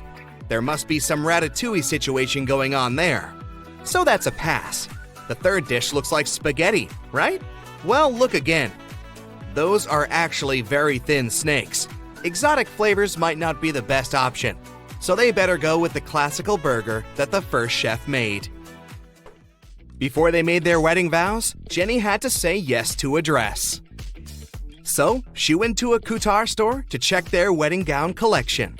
She explained to the designer the style of the dress she wanted for her ceremony. The designer said he had just the perfect gown for her and would bring it to her if she answered his riddle correctly. He asked, if a gown takes an hour to dry, how many hours will it take 6 dresses to dry?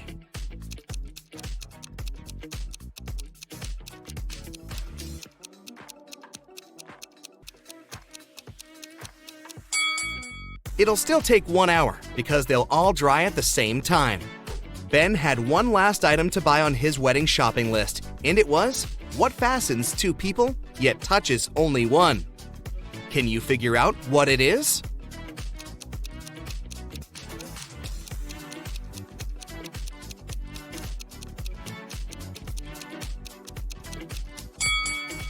It's a wedding ring, of course. Ben headed to a jewelry store to get something blue for his bride. The store owner showed him 3 different wedding rings with blue gemstones. Which one should he buy?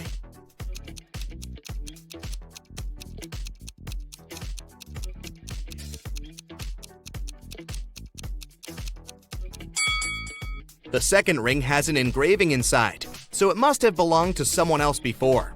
The gemstone on the third ring has a tiny crack in it. That can only mean it's made of glass or even plastic. So, Ben should buy the first ring with a sapphire. Next, Ben and Jenny were going to send out invitations. One print shop offered them 3 different versions of invitations. Which one should they choose?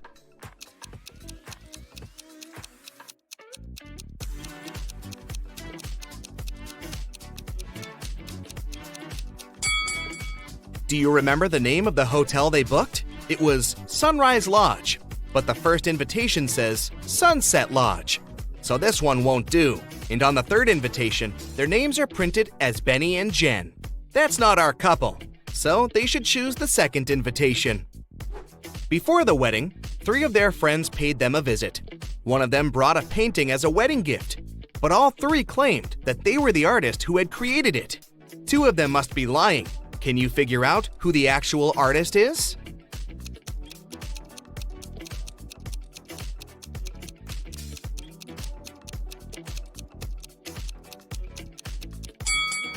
Take a look at the signature on the painting. It says Denise. Now look at the third friend's necklace. It has the letter D, so she must be Denise, the artist who painted the painting. It was finally the day of the wedding, and Ben and Jenny's guests started to arrive. However, the hotel security spotted 3 suspicious-looking people who could be uninvited. Take a look at these 3 guys. Can you tell which one is not supposed to be at the wedding?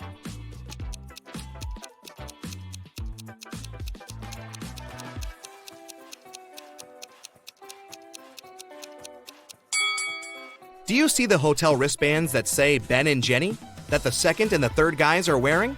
That can only mean they are actually invited. So it's the first guy who's crushing the wedding. Sorry, dude, no free drinks for you. After the vows were exchanged, it was time to party. As Ben and Jenny were dancing, someone spilled their drink on Jenny's dress, but no one saw who it was. Jenny spotted 3 people who could have done it. Take a look at them. Can you tell who ruined her dress?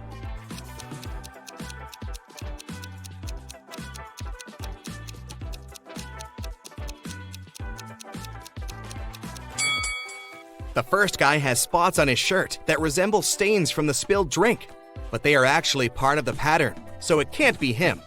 The third lady looks clean, but the hem of the second lady's skirt looks dirty, so it must be her who did it. After the ceremony ended, Ben and Jenny wanted to take a photo to capture the moment forever. But take a look at it. There's something strange about it. Can you spot what it is?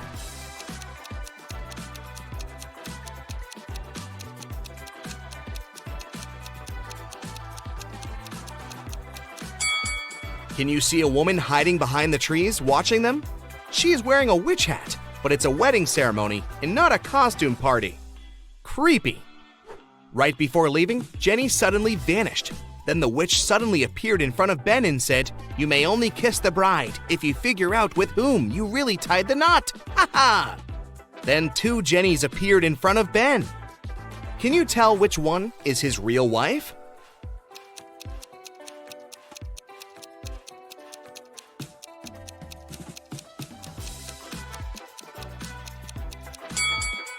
Remember the wedding photo? The Jenny on the left is the real one because her tattoo is on the same side as in the photo. Now that Ben and Jenny's wedding was over, phew, it was time for them to pick a honeymoon destination. They went to a travel agency to book a tour. The travel agent offered them 3 different holiday destinations: Ibiza, Cannes, and the Caribbeans. Which one should they go to?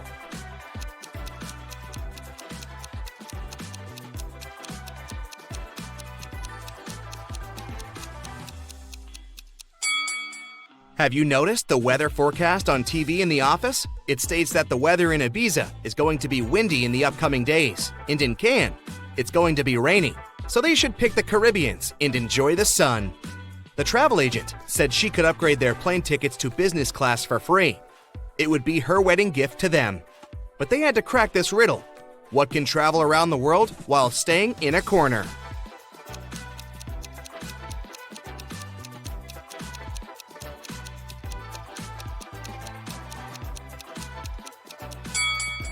It's a stamp. Imagine that you're on a game show and here's your last task. There are 3 doors in front of you. Behind one of them there is a car. Behind the other 2 there are goats. You pick a door to open. Let's say the first door. The host of the show, who knows behind which door the car is, opens another door. Let's say it's door 3.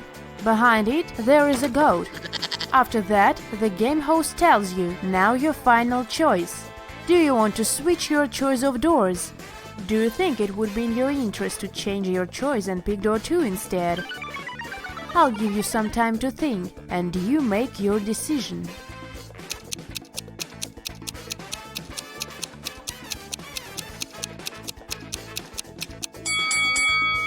Have you made your choice? This problem is called a Monty Hall problem. There is named after the host of a game show where this situation happened. And here what PhDs and mathematicians say. Switching the door doesn't make any sense. When you picked it first, the chances of picking the door with the car were 1/3. Whatever door you choose, the chances are the same. After the host opened the door, the odds of picking the door with the car are 50-50. But when Marilyn Roussevan, the most intelligent woman on the planet with an IQ of 228, was asked this question in her Sunday column in 1990, she replied, "Yes, you should switch. The first door has 1/3 chance of winning, but the second door has a 2/3 chance." Her response caused a huge outburst of negative comments. Mrs. Vusava received thousands of angry letters, 90% of which were telling her how wrong she was and how she lacked basic mathematical knowledge. Many of those letters were from mathematicians and PhDs. Marilyn wrote a response to them defending her answer.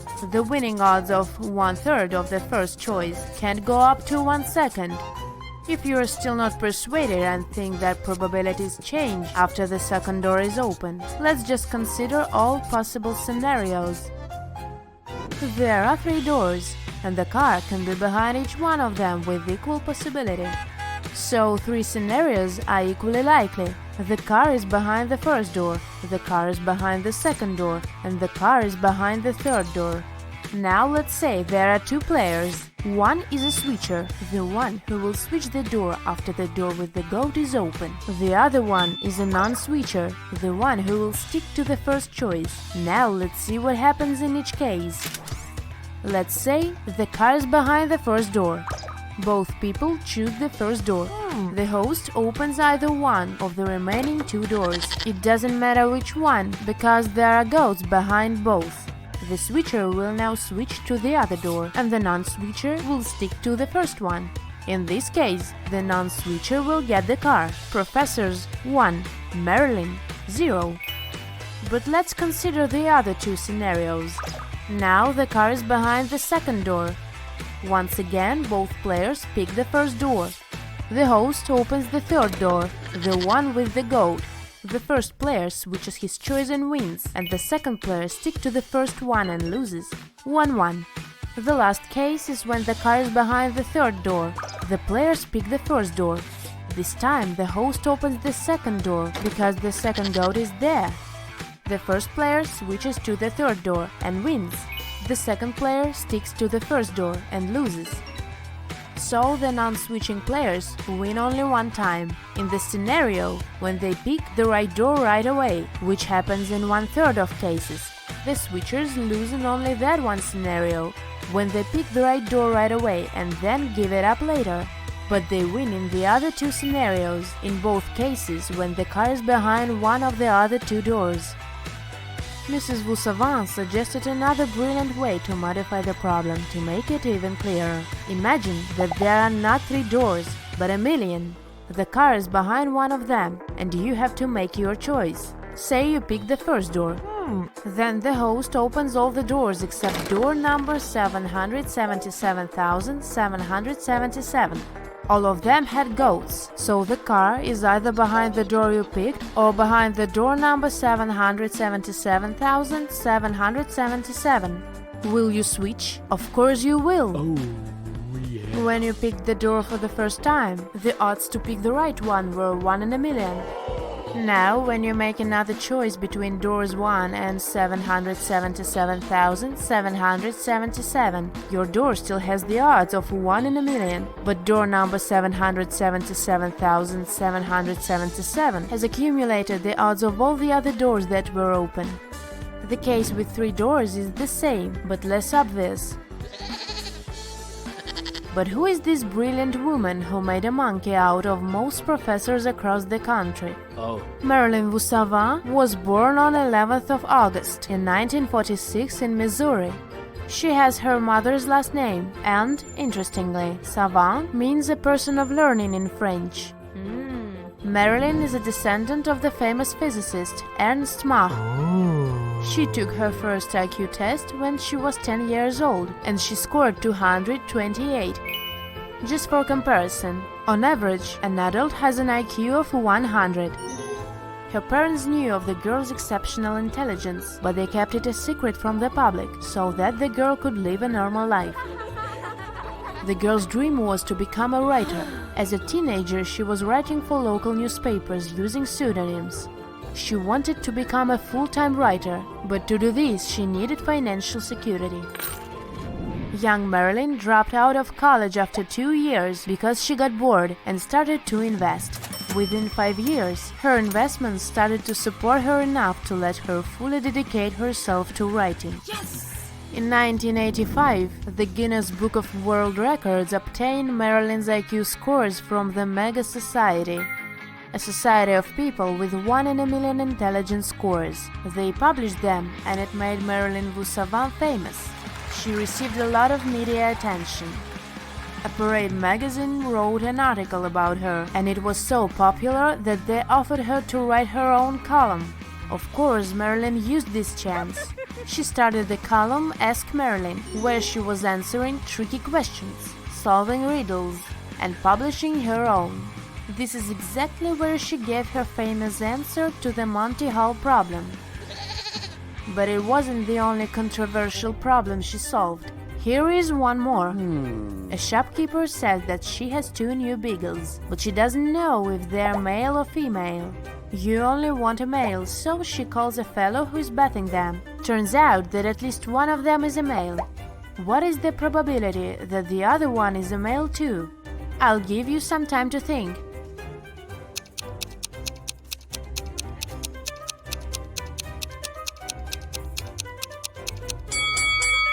Here is what most people think. There are 3 possible scenarios. The 2 beagles are 2 males, 2 females, or a male and a female. Since one of them is a male, then it's now 2 possible options, 2 males or a pair. Therefore, the probability of 2 males is 1/2. Still, Marilyn Savant replied, 1 out of 3. This baffled the audience. But the key is that 2 puppies are different, and it's important to differentiate between them. For example, there is a puppy A and a puppy B. Now, how many combinations are there? Both being females is 1, both being males is 2. Now A is male and B is female, 3. And lastly, A is a female and B is a male, 4. So there are 3 different cases when at least one is a male. So when we know that at least one is a male, getting both males has the probability of 1/3.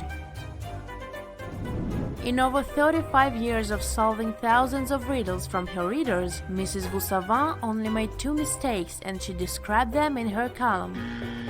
Now Mrs. Savant is 76 years old, and she's still writing her Ask Marilyn column, so you can even check it out. Katie and John went on vacation together to an exotic location.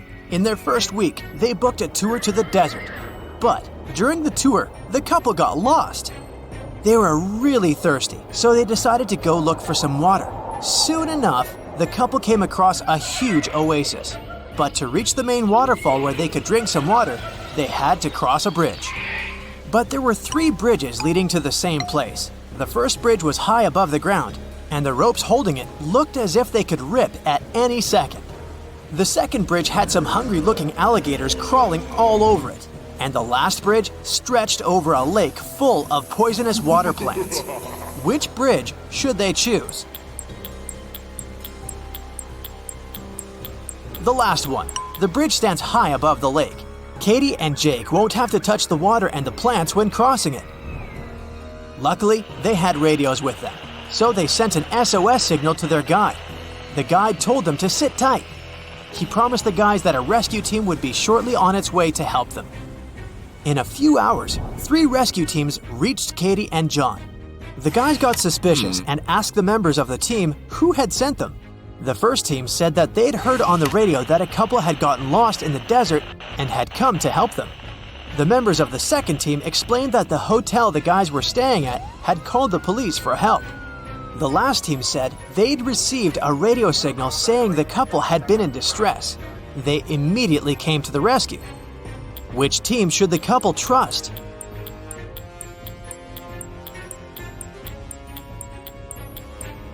The last team.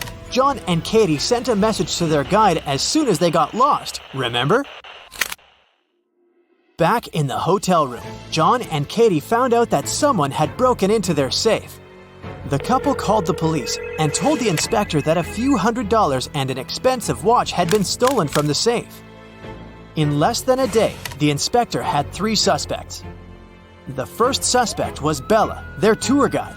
Bella said she'd been really worried about the couple's disappearance and hadn't left her room. The second suspect was Claudio, the hotel manager. He told the inspector that he hadn't even known that the couple had been missing. He was sure they'd been staying in their room this whole time. The last suspect was Bob from the rescue team. He told the inspector it wasn't him. It was the first time he had set foot in the hotel. Who is lying?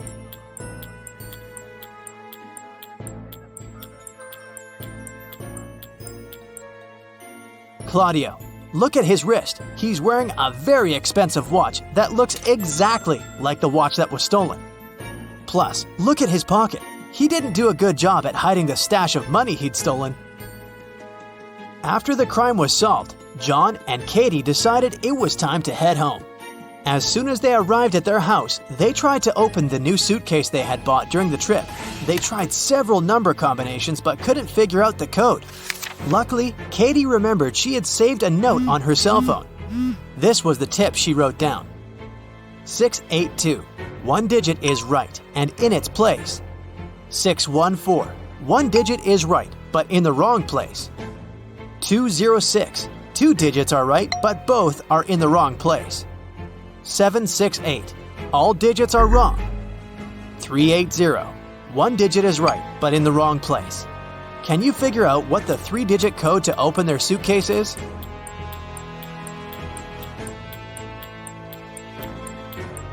(042). The following weekend, Katie's friends invited her to a picnic in the forest. But when she arrived at the agreed place, she didn't see any of her girlfriends. Instead, she saw a large group of people standing in a wide clearing. Apparently, she had come to the wrong location. But right before she left, she noticed that 3 of these people weren't human. Can you spot them?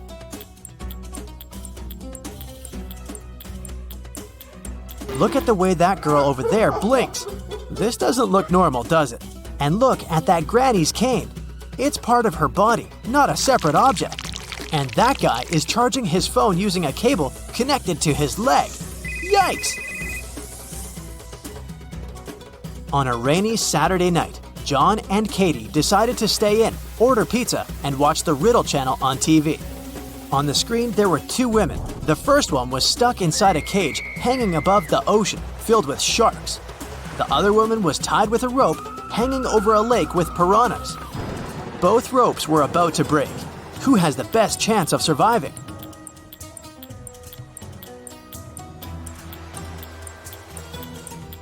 It's lady number 2. The first lady is stuck inside a cage, so she has no way to escape. If she falls into the water, she will most likely not survive. But lady number 2 has both her hands free, so she can try to climb the rope before it tears. The next morning, John went to work. As soon as he arrived at the office, he saw that his colleague Susan was very upset. She said that at one point she had gone to the bathroom, But when she came back, she discovered that someone had stolen her pearl earrings she had kept inside her drawer. John promptly undertook an investigation. The first suspect was Gertrude, a saleswoman. She said she was in a meeting with the CEO and nowhere near Susan's famous pearl earrings. The second suspect was Britt, an IT guy. He said he'd been fixing the company's software all morning. And lastly, John questioned Brian, the CEO, who said he had spent the morning at his daughter's ballet recital. Can you tell who's lying?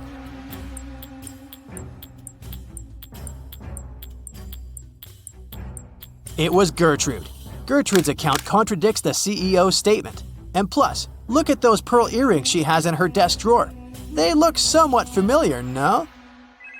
John went back to his desk and started working. Later that evening, a massive power outage made all the lights in the building go out.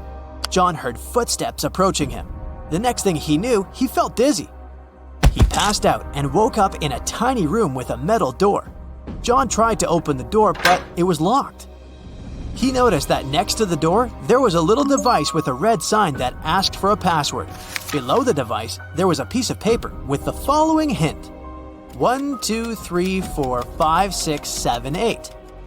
John read the note aloud several times before he finally figured out what the password was. Can you guess what password he typed?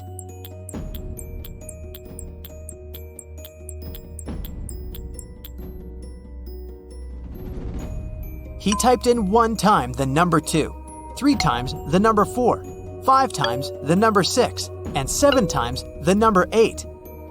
Phew, that wasn't very obvious, was it? One afternoon, John was walking down the street when he came across a dog. The dog had a collar with its name on it, and a part of its leash was still attached to the collar. It looked like the dog had just run away, so John picked it up and started searching for its owner. He walked into a pet store, and there were 3 people standing near the counter. John took a quick look around and knew immediately who the owner was. How did he figure it out? Look at the guy in the middle. A ripped leash is hanging out of his pocket. He must be the dog's owner. On a beautiful morning, Katie and her friend went on a hike. At some point, they saw a river they needed to cross. Both of them needed to get to the other side. However, the boat could only make one trip back and forth and take one of them at a time. Still, both of them managed to get across the river. How?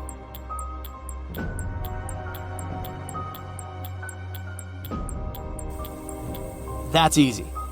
They both went on a hike on the same day, but they weren't together, so they arrived at the river at the same time. But they were on the opposite banks, and after Katie arrived at the other side of the river, her friend managed to get to the opposite bank too. Now, Foggy is a friendly ghost living in the attic of an old house. Every night, he goes for a refreshing walk around the house for 4 hours. Foggy doesn't like 1 month of the year because that month he gets to walk around way less than the previous months. What's the month and why?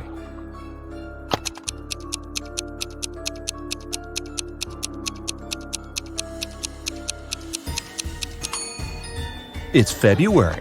There are just 28 days and nights in February, and 29 on the luckiest years. So, fewer nights and less time for Foggy to walk around. Just a month ago, Autumn and her family moved into a new house. Everyone loved it, but Autumn was sure that the house was haunted.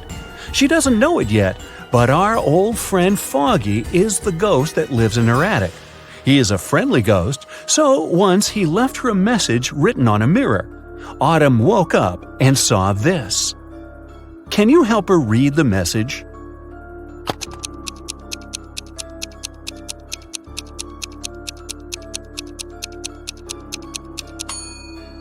It's a code. Autumn should ignore the numbers and only look at the letters. The note says, "Do not be afraid. I am Foggy. And who are you?"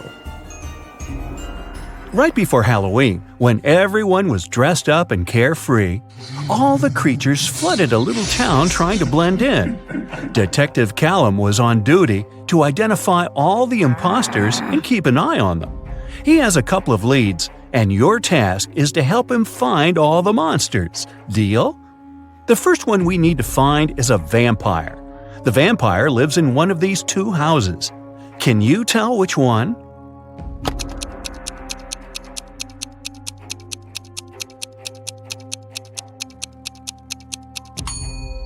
Look, there is garlic hanging in this house. Vampires can't stand garlic, they prefer cilantro, so it cannot be a vampire's house. So the vampire lives in this one.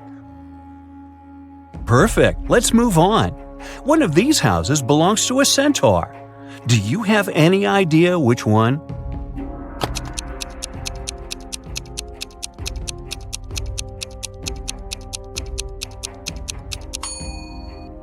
It must be this one. Pay closer attention to the path to the house. There are footprints of horse hooves. Centaurs have an upper body of a human, but a lower body of a horse, which explains the prints. The centaurs must be living here. The next one we need to track is a mummy. Take a closer look at these two apartments. Where does the mummy reside?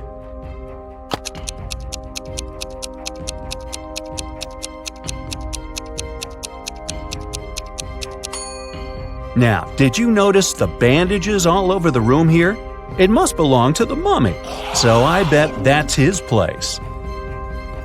Now it's time to track the Cyclops. Keep your eye out and make your best guess.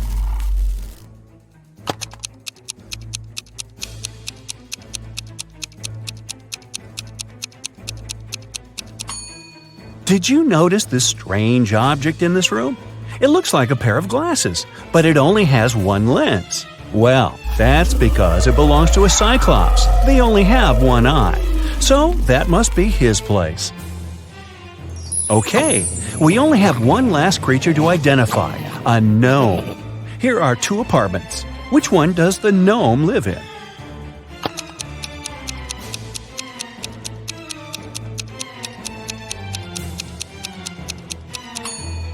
Did you notice that the mirror in this apartment hangs a bit too low?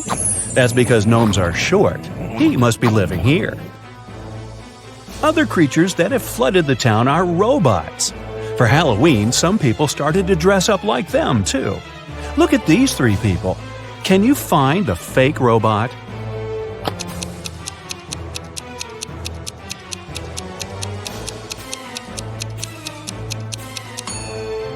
Look at their footprints. The robot on the left has human footprints in the beginning that only later change into tire patterns. He must be the fake robot. Let's train your eyes a bit.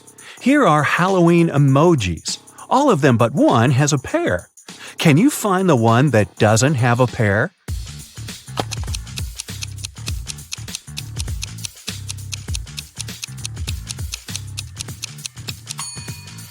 Great job! Here it is. Okay, one more time. Now there are even more emojis. Do you see the unique one?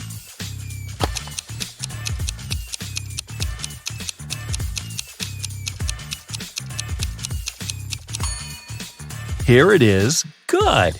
Now let's proceed. A month before Halloween, Daphne moved into a new modern house that was built in the early 2000s.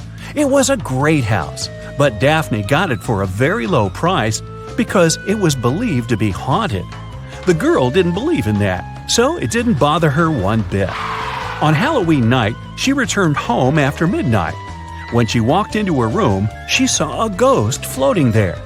The ghost looked at Daphne and said, "You know what? You can't live here. It's my house. I've lived here for 100 years and you're making me uncomfortable." Daphne said that the ghost was lying. Why?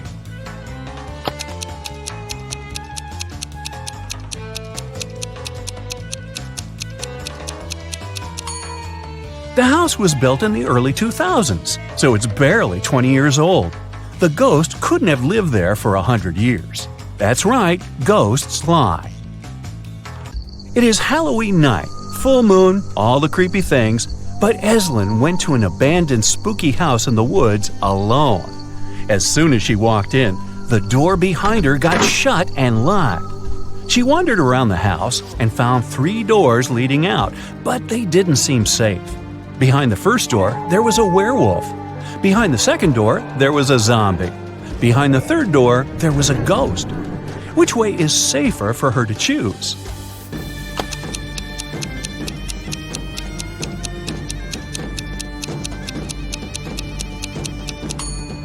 Eslyn should definitely choose the third door. Ghosts may be spooky, but they can't do her any real harm. Of course, Eslyn wasn't the only one who went to the house that night. Another student, Colton, dressed in the silver armor of a knight, decided to explore the spooky house too. Just like with Eslyn, the door got shut behind him right after he stepped into the house. He found 3 ways out too. Behind the first door, there was a vampire. Behind the second door, there was a huge dragon who hates strangers. Behind the third door, there was a huge cyclops that would crash anyone who walks in. Which way should Colton choose to stay safe?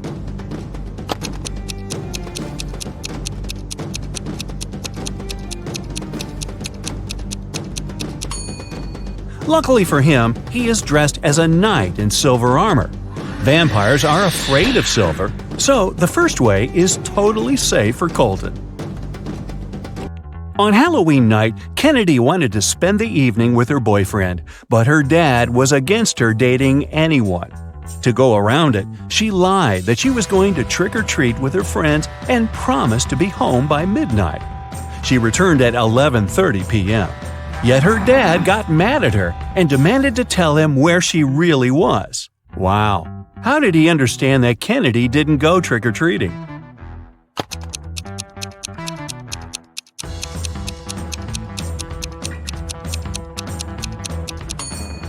She returned with an empty candy basket.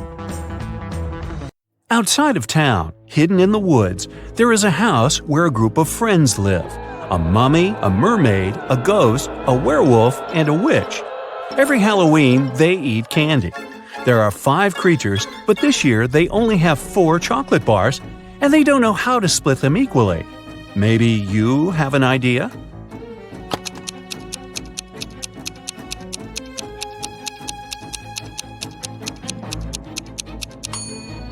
They should split each one of the 4 bars into 5 pieces, and then each creature gets a piece from each bar. This way, everyone will eat exactly 4 pieces of chocolate. Now that monsters and humans live next to each other, let's try to identify who is who. I will be showing you photos, and your task is to find a monster in each photo. Here's the first one. Can you find the monster?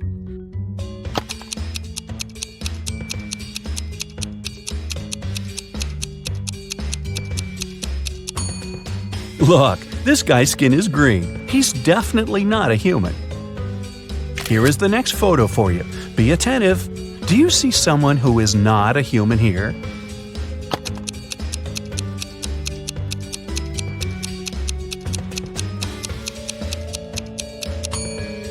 This girl in the swimming pool is a mermaid.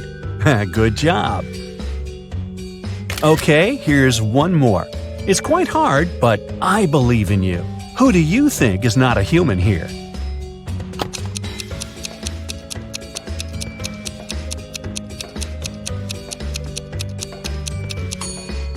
Look, this woman doesn't cast a shadow. Now this is not normal for a human being, so she must be some other creature. Great job! Here's another one for you. Which one do you bet isn't a human?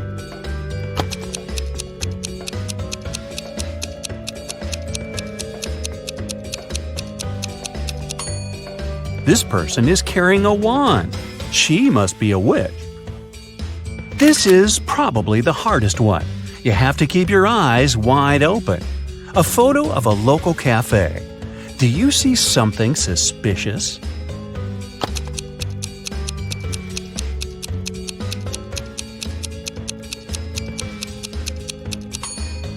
Look, there's a glass of blood in the air, as if someone's drinking it. It must be the vampire who's drinking it, but the vampire isn't in the photo because they can't be photographed. Technicalities.